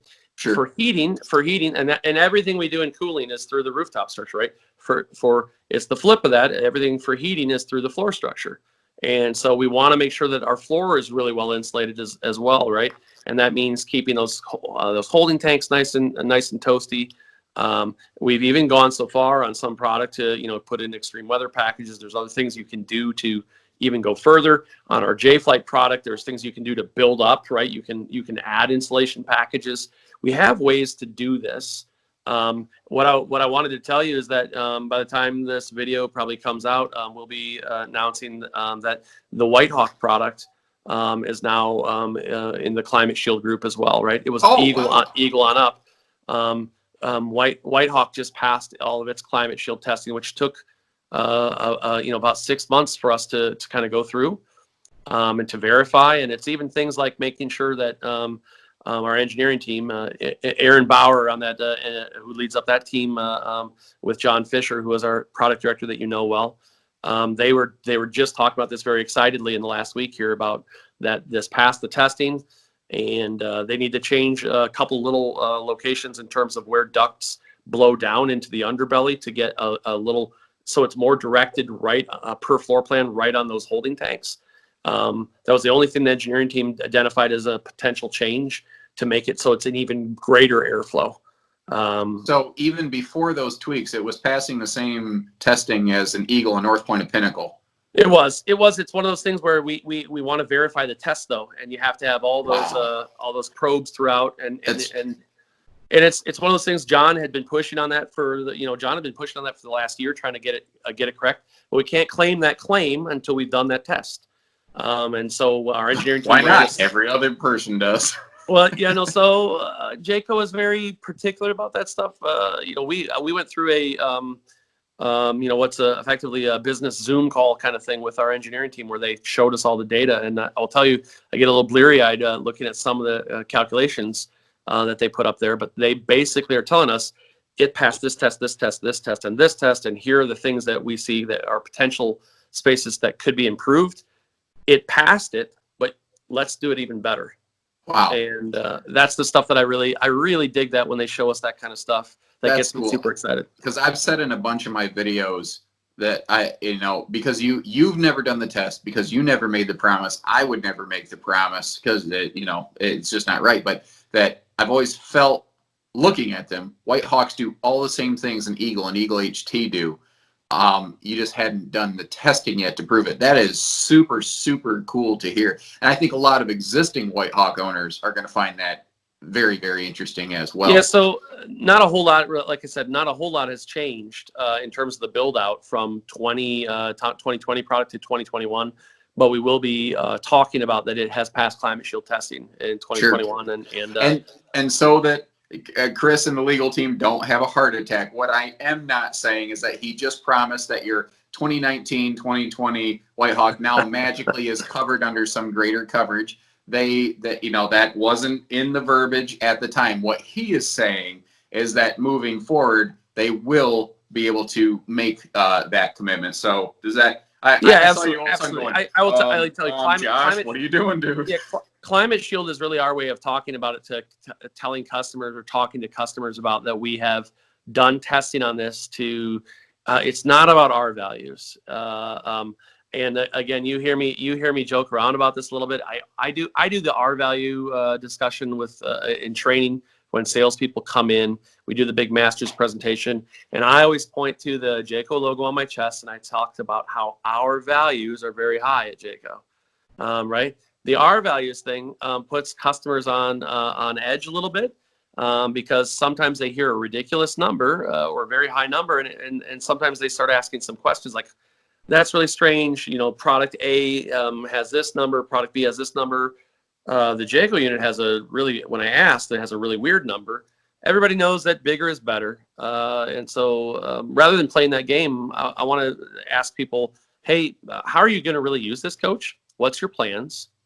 And if I'm selling a coach from Coldwater, Michigan, which could go anywhere in the U.S., anywhere in North America, really, right? But let's pretend that it's a Michigan customer. Well, that's a customer that has absolute really 4 seasons, and they may decide that they're going to camp in the dead of winter in that thing. And in that case, we're going to tell you your results may vary. You may not get peak performance out of this without doing some other things like skirting or some other things, depending on the kind of weather. Because holy cow, Michigan can have a crazy wind chill and negative, below zero temps. And we want to say that we do have people who camp that way. It's just they always take extra precautions and do other things, right? And the folks at your dealership absolutely can guide people through some of those extra steps, extra parts and pieces that you could do to make sure that you're protected even further. Well, yeah, that's super exciting to hear on the White Hawk there. Here's an interesting question, and I know that there's probably a lot of this. I'm willing to bet that you have a little more of this answer in mind than you're going to be able to share. But what are you seeing as future trends? Maybe not specifically at Jayco, but like the RV business, things like solar, 12 volt. Like, do you ever think we're going to have a fully 12 volt towable RV motorized? Like, do you think that's something that we'll see in North America, like in the mainstream market? Well, so when you talk about the mainstream market, that's where maybe there is maybe that's where it gets a little bit more iffy, whether we'll see it in the mainstream widely, right? Will we see it in big popular products? I think you've already seen it creep in to some areas, and really solar has become much more popular. I know that you did a video where you've talked about solar with multiple manufacturers at this point. You talked to our friends at Go Power that we have worked with closely to put on some solar systems on coaches, and we're pushing forward on that for sure. The batteries is what really comes into play here, right? Right. When we talk about solar, A lot of people don't think about the batteries the same way. Obviously, there's the AGM batteries that some people prefer. That is like kind of the in-betweener. And then people are even looking at the lithium ion. And when I went to CES, the Consumer Electronics Show in Las Vegas this year, I go to that every year. I love looking at all the new tech, but I'm always kind of on the lookout for things that are very specific that can be used in RV. Strangely, the automotive industry is heavy into that show now. As it's consumer electronics. The automotive industry thinks they're consumer electronics. They are really, but there's really awesome crossover when you look at the automotive space and then home automation, and then power systems. Right. So that's a big thing. Holy cow! I saw a whole bunch of what they call battery generators or lithium-ion batteries, house batteries. Now they're all looking at them as house batteries. Hey, your power goes out and you have some power for your house, or you have a solar setup, so you have to have somewhere to store that that energy. I'm looking at it going, holy cow, this is stuff we can get into the coaches and power them up. And so yeah, I see solar and off-grid as a trend that's going to keep going. I know that there's sometimes that's expensive, and somebody has said to me before, solar just isn't really that good of an investment, and I say, well, ultimately, I hate to say it to you, we're not looking at RV industry as an investment thing at all, right? This is something that we do because it allows us to live a certain lifestyle, right? Yeah, there's different types of investments. That right there that's one of my hot button items. Is people go, this is a dumb investment. Well, it's not a stock on Wall Street, Jack. Different things you invest in different things every day. We just don't call it investment. You go to the movie theater, you're investing in entertainment. You take your family to the zoo, you're investing in your family bonds. A lot of times when you're buying an RV, your investment value becomes those, family bonds, those getaways, that the peace of mind, the stress relief. You're investing in yourself, in your family. There's different types of investments out there. You're getting usage value out of the RV. It's a different thing. I talk a lot about people will spend X amount of money to kind of live a certain lifestyle. There are plenty of other lifestyle items, whether you're talking about boating or marine industry or the toys that people have, motorcycles or even sports cars or whatever it is. Your summer home in Michigan, it's everybody who's going up north. They've got some stuff up there. The investment that you make on some of those things is how much money am I willing to pay to be able to do something that allows me to have an amazing amount of fun. Uh-oh. You okay there? Yep. Just had a visitor in the middle of the interview here. That's okay. She tripped over the light. I have a light stretched across here, so there was a little bit more light, so I wasn't in the dark. I thought like your house got struck by lightning or one of something, those, dude. solar or one of those lithium-ion generators, I would have been totally fine there, right? This is Josh. This is one of those things where when somebody tells me like solar isn't a great investment, or talks about some of the other gear that they put in an RV, like I'm not sure if that's a great investment. It absolutely is will it allow you to do something that you weren't able to do before? Oh my gosh, super cool. You're able to go fully off grid, and you're asking about 12 volt. Like we've got refrigerators that are that way now, right? You've got other appliances that are that way. It's really, I'm going to tell you, the stopper here right now is air conditioning systems, and we're going to get to the point where, again, with a big enough battery, you could do it. That's really a thing that will happen. We're not quite there yet in terms of cost versus the use on that. But certainly there's a whole bunch of product at Jayco that will allow you to install a generator, right? Everything from Eagle on up at Jayco will allow a Jenny to be installed. So we still are allowing alternate energy or the ability to go off grid. So when you ask me what I see as kind of emerging tech, there's that whole thing, power systems, solar and batteries that are going to allow us to do extra cool things. And then, you brought up refrigerators. Jayco for 2021 is going to be offering a lot more 12 volt refrigerator options. That's awesome to hear, man. Yep, we're also doing something kind of across the line on everything. We're doing an inverter prep setup, and what this means is I'm not going to tell you what kind of inverter to do. I'm not going to be real specific about every single detail here, but um, what we did is we set up separate power lines, basically.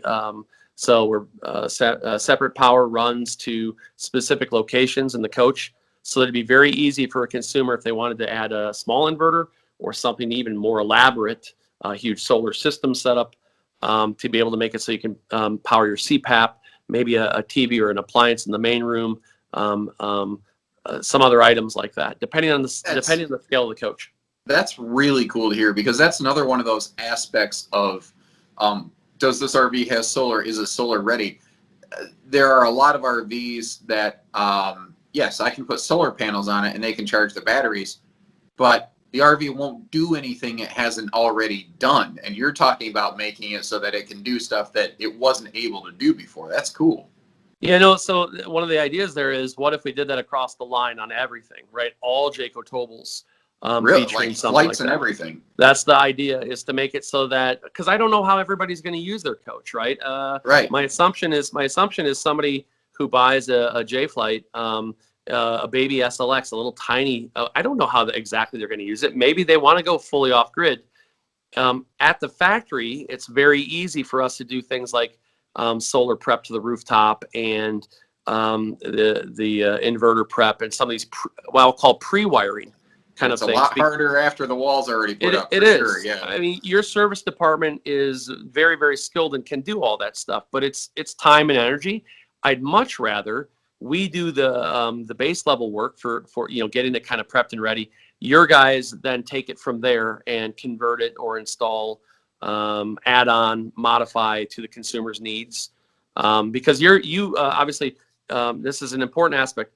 Jayco does not sell directly to the public. We don't. We sell through a dedicated dealer network, and those dealers that we choose are very frequently, we're really, really fortunate.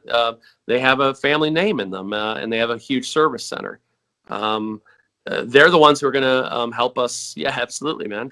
They're the ones who are going to help us get the whole thing really done, because it's going to be customized. I don't ever think I build a coach custom enough for having all the answers. I'm gonna tick every box I can, but I'm gonna get to 96, 97 out of 100 at best ever. I tell people sometimes when they're buying a new RV, make a top 10 list.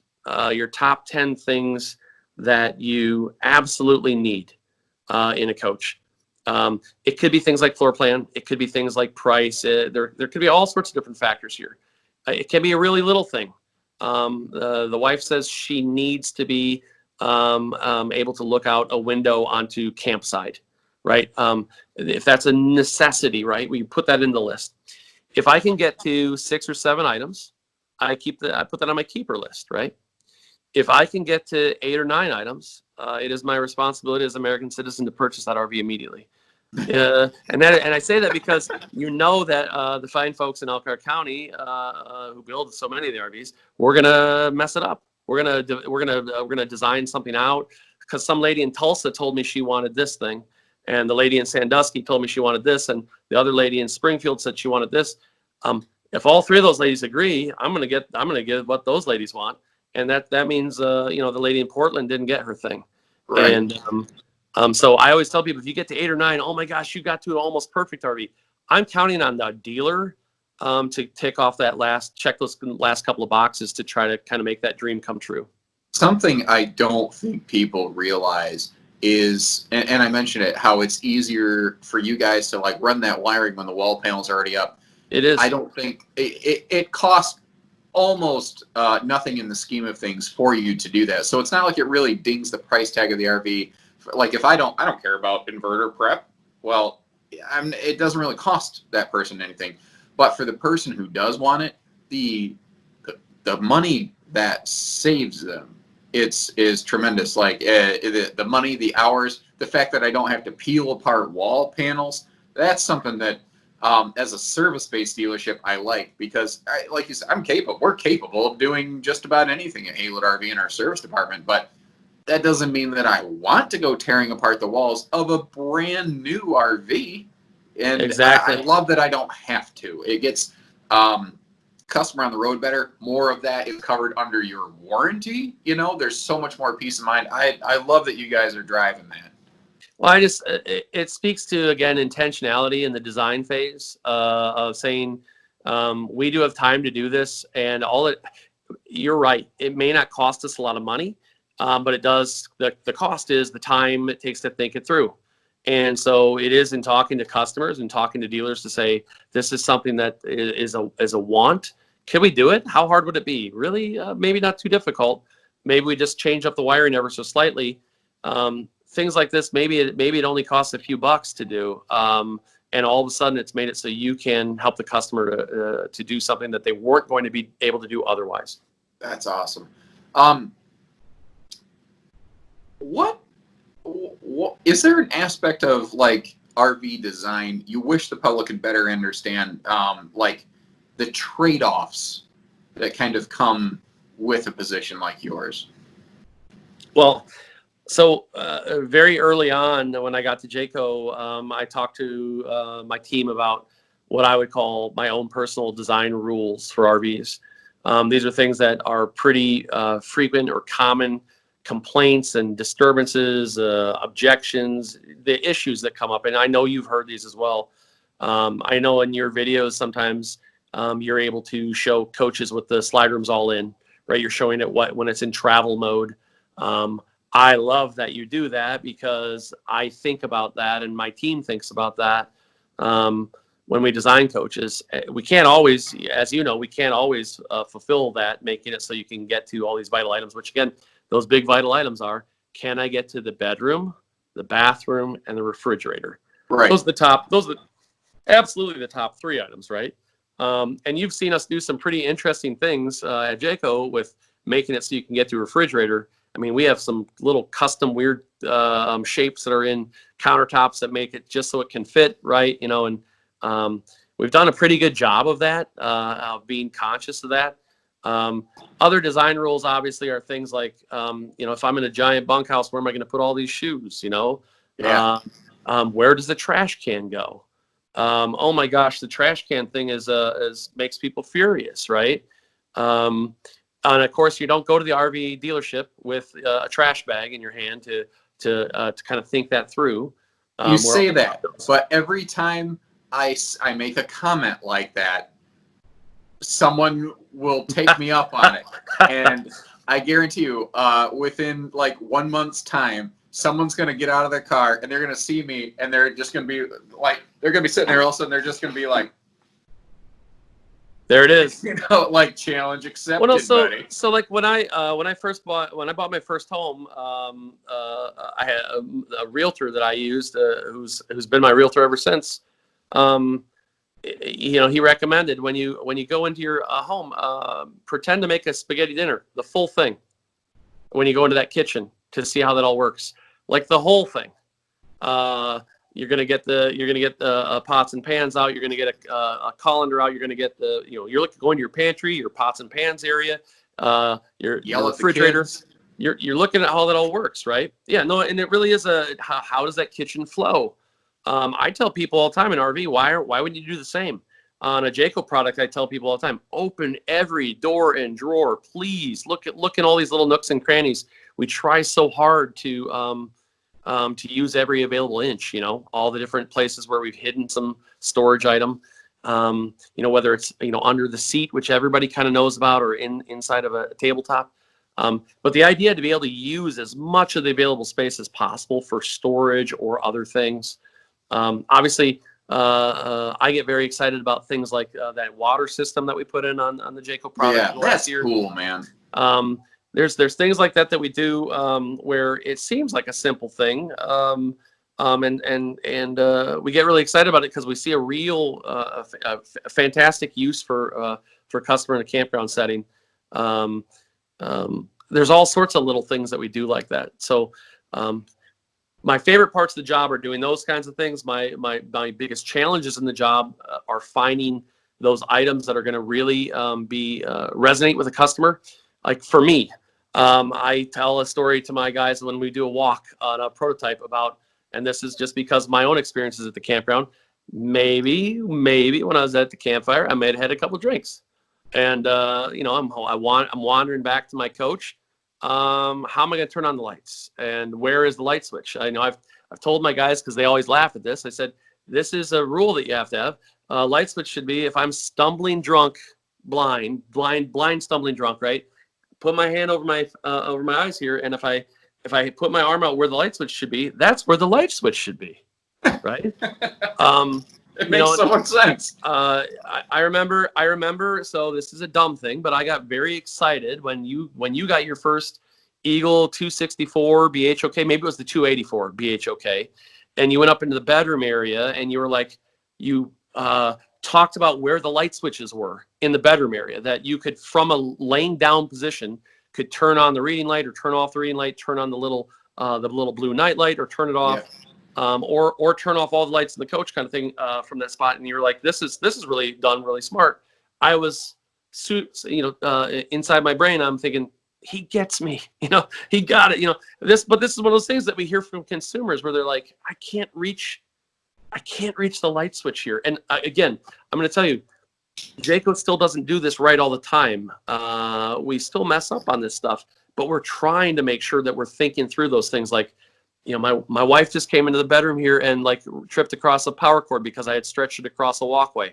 In an RV, am I stretching power cords across a walkway? Sometimes. That's dumb. Why would we do that, right? And I know that you've talked to me about some of that. Sometimes I've got a lot of dealers who will call me and tell me, hey, did you ever think about this? Because this kind of doesn't work. And when I'm at a show, consumers, when they find out what I do, what my position is, they're very, very vocal. Very helpful. Very helpful in letting me know. And this is what I love. This is what I love about my the Jayco customers. Jayco customers are very, very loyal to the brand. They will come up to me, and they'll be almost apologetic sometimes. They'll be like, "I love my Jayco, but," and then they go into a thing like they're that's not, by the way, when I worked at another RV company, that is not how I was approached. That way, I find the Jayco customers really, really love the brand to a level of like wanting it to succeed, wanting to see the next thing that's coming. But they do challenge us, and that is something that I've seen. My 11 years of doing this now, and all the different brands I've seen. Brand loyalty in the RV business is rare, and I've never seen another brand have as much of it as Jayco. Just not even close. There's definitely people who become lifers once they get into them. We're really lucky. I know our dealers. I know our dealers are a big part of that. I would. And they work with us on that. Luck is a word we don't like to use in reference to our success at Haylett RV, unless you are referring to laboring under correct knowledge. I think that's good. Maybe what it is I can say that I'm very fortunate that I get to work for a company that has that kind of loyalty, right?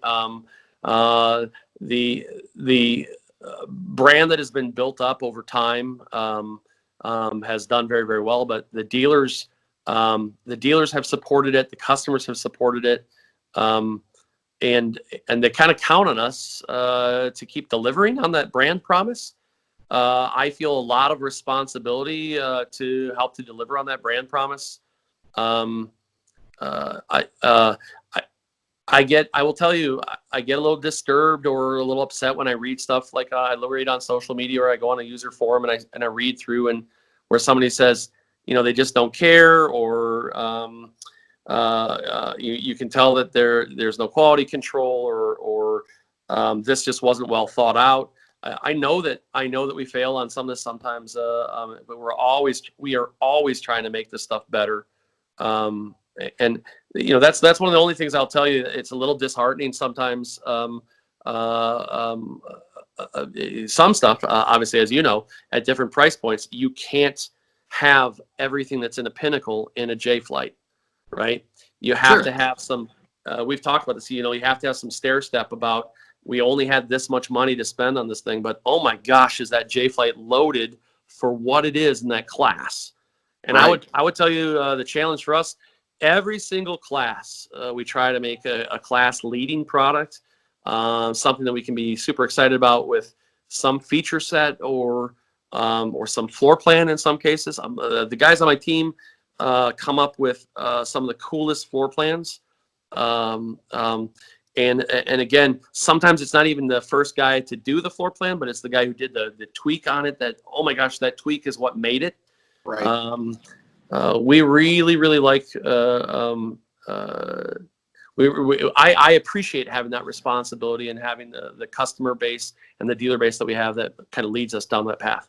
I've always kind of felt like the hardest part of a job like yours, and I think you kind of mentioned the disheartening portion of it, is just that no matter what you do, you could have done the thing that worked for 9 out of 10 people. The first person that speaks up was number 10, who goes, "You did it wrong." No matter what you do, it's always wrong. And everybody knows that phrase, you can't please everybody. But when you're trying, and even that 1 out of 10 speaks up, it just crushes you. You had all this win your sales. You're like, "Hey guys, watch this," and they're like, "Wrong." You know? We get that for sure. I mean, interestingly, I think sometimes Jayco does appeal to a more discerning customer. We do get. So here's what I'm going to say about that. Frequently we are not the least expensive product in the marketplace in our space. I've always kind of said, people go like, "Well, how does this Eagle compare to this other comparable thing in that class?" Yep. I said, "Well, here's the way Jayco looks at it. They're going to look at that thing and they're going to go, okay, you do this, and then I have this much blank space left on the paper down here. So anything you can do, I can do better because I'm going to finish filling this space down here." It does translate to a couple pounds, a couple dollars, but there's more content usually behind it. So yeah, the discerning customer makes a lot of sense. We started talking about it almost in terms of a value calculator.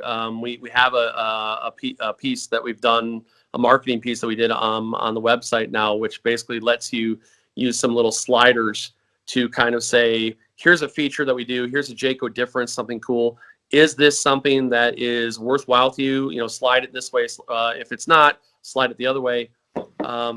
And once you get done with that, you can actually then fill that form out with, you know, how you think things are in terms of cost. Like, this is worth this much to me. This is worth this much to me. Many times we've been able to show customers there's literally thousands of dollars of value that they see in the things that we've done that are different than other people. By the way, they're not paying those thousands more. It's all built into that price. It's built into the coach from what we do. But that is why you'll see us be a little bit of a different cost in some cases. I am very comfortable from my seat of us being a value proposition versus just the price point piece. Right. And I know most of our dealers support that idea because the customer is getting more. But Josh, that's also why people buy a Jayco RV again. Yeah, absolutely. There's an old Amish proverb. I'm sure you've heard of it. Given a lot of the labor force down there, but you buy cheap, you buy twice. You know. True. What's changed most recently in the manufacturing process down there that, like, even the end buyer you don't think sees? Like, have there been any significant or even minor changes that are just kind of like those little, even those minor things like really excite you, but nobody ever seems to know about it kind of stuff? You know, there's things that I think that Jayco has done. Maybe not just manufacturing, but like just cut the fulfillment of service to the customer. Like, what are some things that you've done there that maybe a first-time buyer, someone who hadn't considered Jayco before, like, what are some things you're doing or have added to your processes that maybe someone who's been doing that 2 years of research didn't realize you added this little, you know, spice to the recipe? You know, I think that one of the big changes that was made in the last couple of years at Jayco is the PDI facility, the quality control stuff that has been stepped up to a bit much higher level. Well, and I will tell you as confirmation of that, we have definitely seen, for lack of a better phrase, the screws getting tighter. And I've never been upset or unhappy with the way our Jayco product comes in, but it's really, really properly reestablished itself as the one who sets the standard, not tries to merely adhere to it. So first-time buyers, especially younger buyers today, have higher expectations. They want things that are that just work. Like it gets delivered from the factory to the dealership, and it just works. Which on paper, it totally sounds like a perfectly reasonable yeah, expectation. I guess Sure. I'm talking about there's even little things like aesthetic blemishes, things like this. So we have had an all-out war, for instance, against physical fasteners that are visible to the dealer and to the consumer. Right. So you'll see a lot of really interesting things if you start looking around at a Jayco product, especially at a certain level of Jayco product. You'll see there aren't as many screws, nails, staples, putty marks as there were in the past. There's not as much trim, or there's very interesting specialty trims, color matched to the specific decor items, or it's decorative trim. So we've taken something where we had to trim something out, but let's make it very beautiful. So we use custom woodworking on there. Those are some of the things that I get very excited about, where we've done. We know we still have to build an RV a certain way, but what if we could cover some of these blemishes and items and build a little bit better coach just by thinking through it more? So if you look at the roof line on a lot of coaches for us right now, we have a patented product that we use in a little trim piece there that it looks like trim that's been used before, but now it's continuous, and so you don't have a seam the seam that would pop. We do things in our slide rooms. We do things in some of the cabinetry that I don't know that everyone notices it, but it's that you don't see putty and staple marks the same way as you used to, and that's something I think we're beating the industry at right now. I'm talking about an RV industry problem, right? Some of the fit and finish things, those things tend to turn both first-time and long-time customers off when they get into a coach. I know you've seen it, and Yeah. typically dealers like yourself fix a lot of that stuff, right? When a customer goes through and does their own PDI and get a little punch list of items that they see. Hey, I wish this, and I see this. And you guys go through, and a lot of that stuff is easy to fix. We're trying really hard to make it so that gets to you without those things. That's maybe one of the biggest changes that I've seen in the last 2 years is kind of an amped up on that. And Jayco installed a VP actually over quality. That was not a position that had existed before. Even though we had QC inspectors, that stuff has all been amped up more. There's actually a competition between the lines now in terms of trying to get the best stuff out there. I'm happy to say right now that actually the Eagle product lines have been winning that competition the last pre-COVID. They were winning that the last number of weeks. So there's a really, really awesome kind of movement, groundswell of action of each guy on the line, every single worker taking part in that process. Yeah, of the making pride, I would imagine, like, hey, we put out the best product. That would be, yeah. I mean, that's the job. Like, you want to be there. You want to be part of that. That's awesome. I know it's hard. I know it's hard for some consumers to believe, but there is a pride of workmanship and a pride of authorship of building the coaches. Well, kind of to put into maybe a little bit more easily comparable terms. The analogy I use to people all the time is they're like, you buy this thing, it's gonna need a couple little fixes. Hold on, man, pump the brakes. Okay.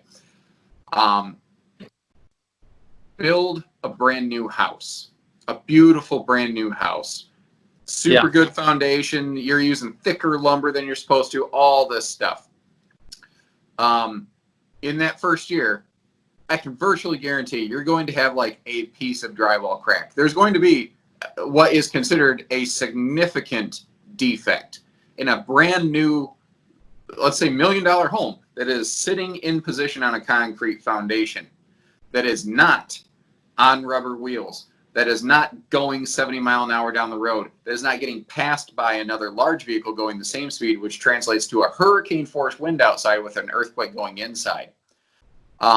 My older brother actually has a unrelated business, but in the local area called Haylett Homes. And anyone I've ever talked to who does home construction, they've always come in whenever they bought an RV. They just look around and go, I get that I'm going to have to fix a couple things, but there's a reason that I do a walkthrough with one of my clients. When they take possession of their new home. I say, okay, I'll be back in 2 weeks. I'm going to have my notepad. We're going to make a hit list. And they're going through and they're making a warranty checklist. And that's in a large object that is not rolling down the road. And you talk to anyone who does residential construction, they're always saying, I can't believe how much you get versus what you pay. I couldn't do this. I couldn't build this. There's no way I could ever make money doing this. I don't know how they do it. And I don't think people realize, understand, appreciate what goes into it and what comes out of it. And you and I have both acknowledged, and I appreciate that. Hey, it's not always perfect, but it's not for lack of trying, and there is a support system there for you. I will tell you, Josh. I mean, our we have guys that are on, there's a Jayco owners group that's on Facebook, for instance. There's a Jayco fifth wheel group. There's all these different groups that are on there, right?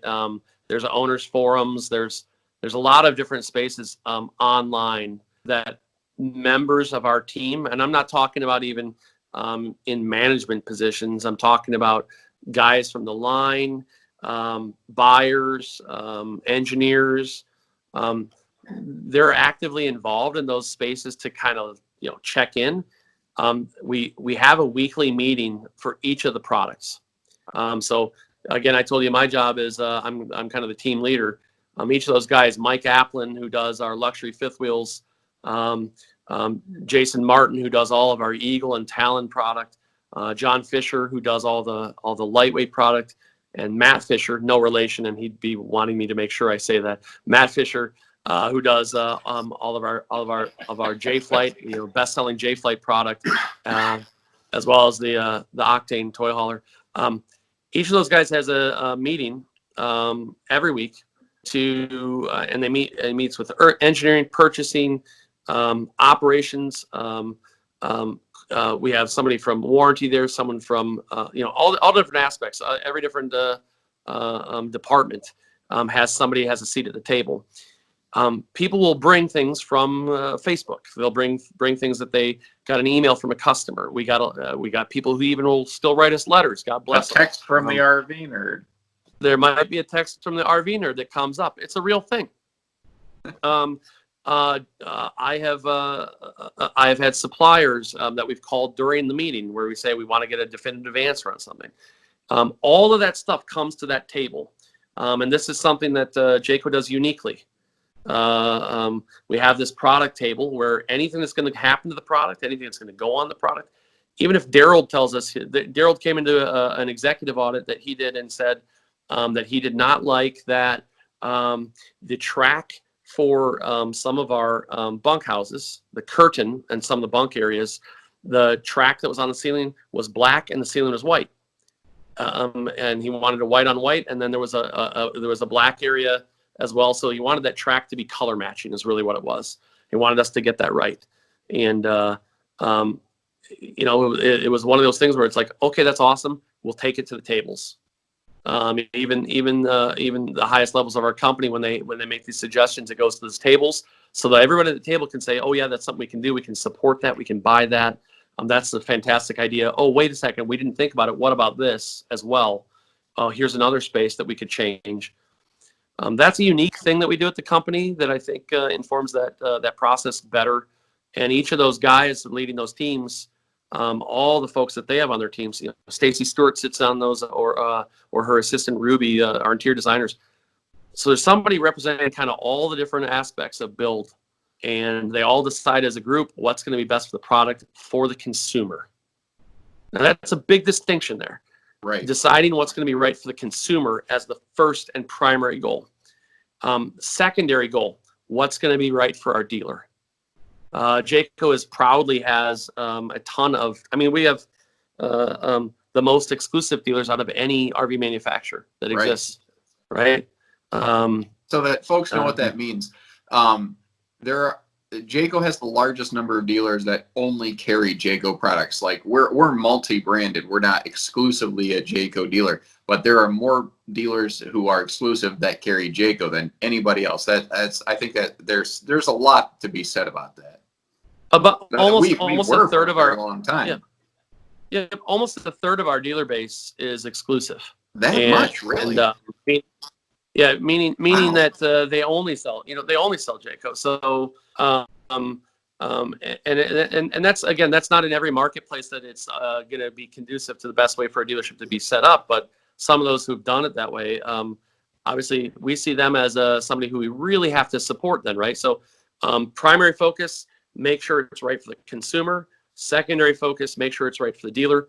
And then the end there is, let's make it correct for Jayco. And certainly that all three of those things have to be right, but it has to be in that order.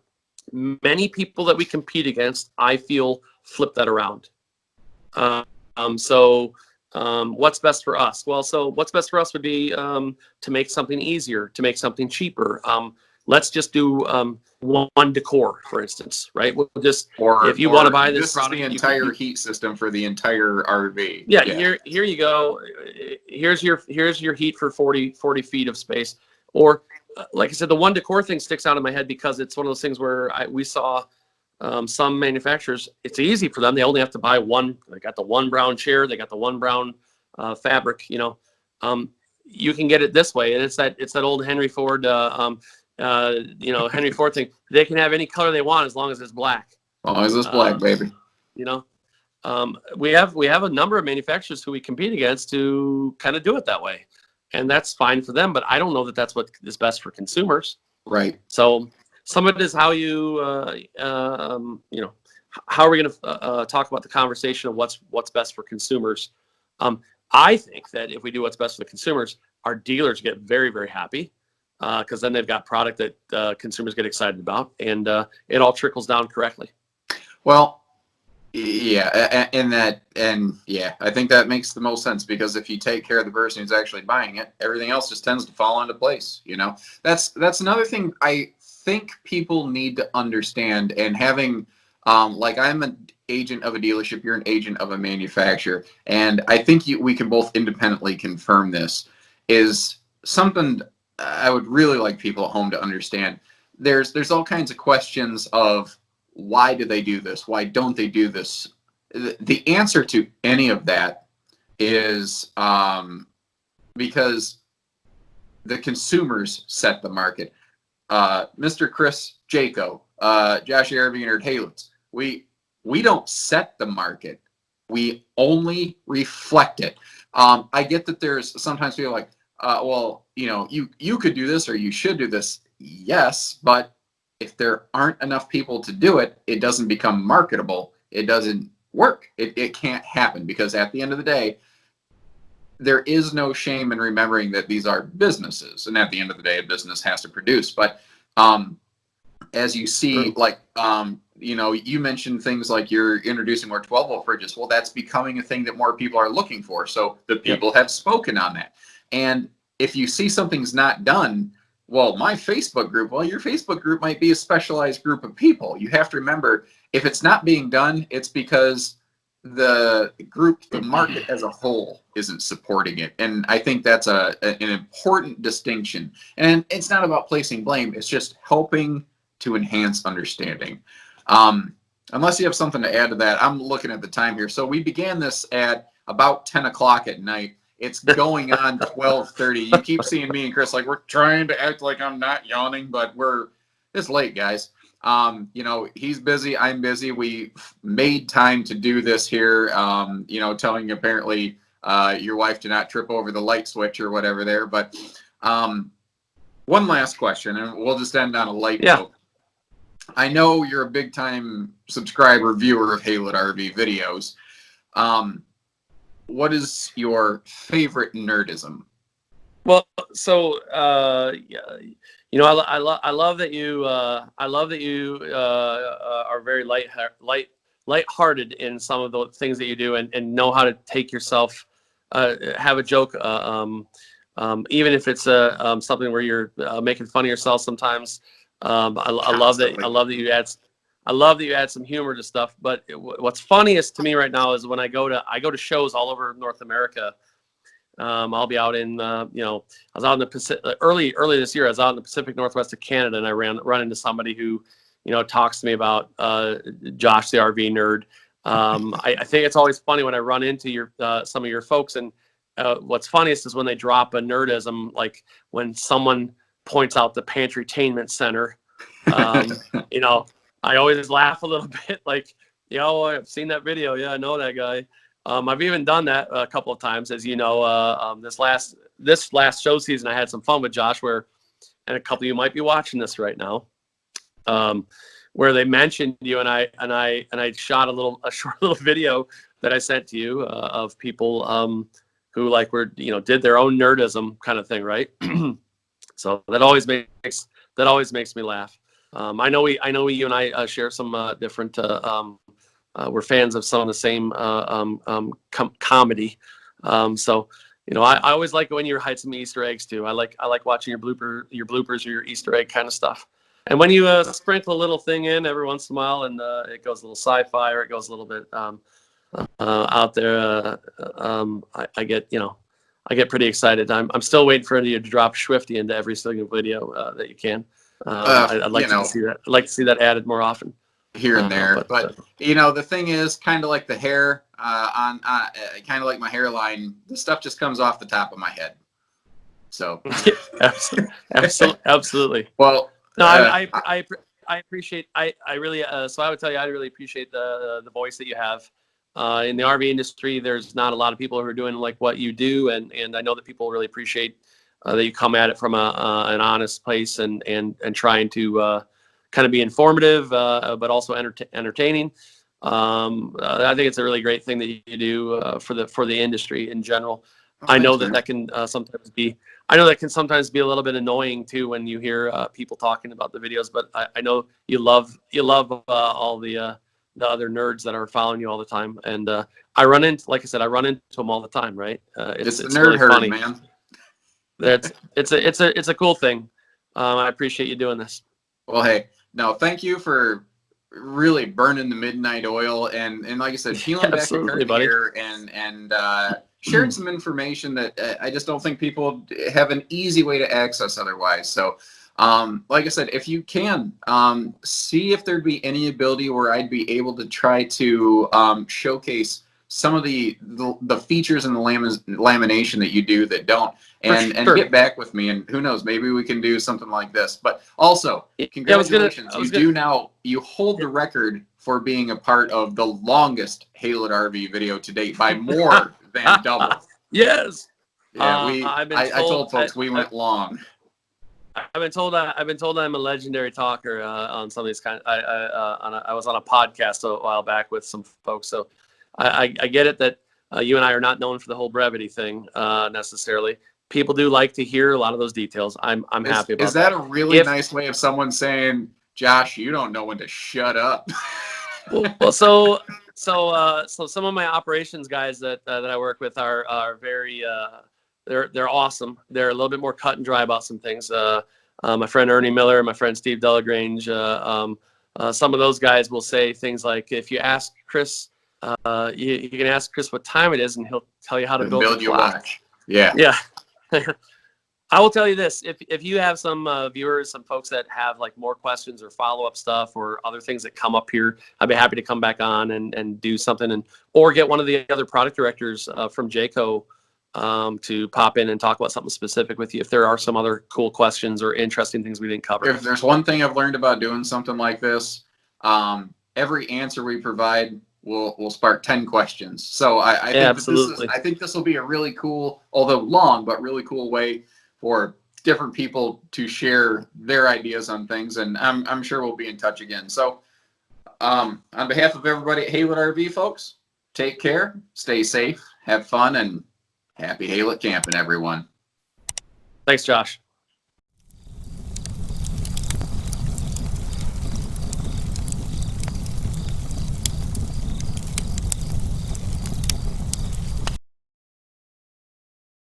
All right, we're recording here. Avoid legal snags by telling people they're being recorded. Is that what it says?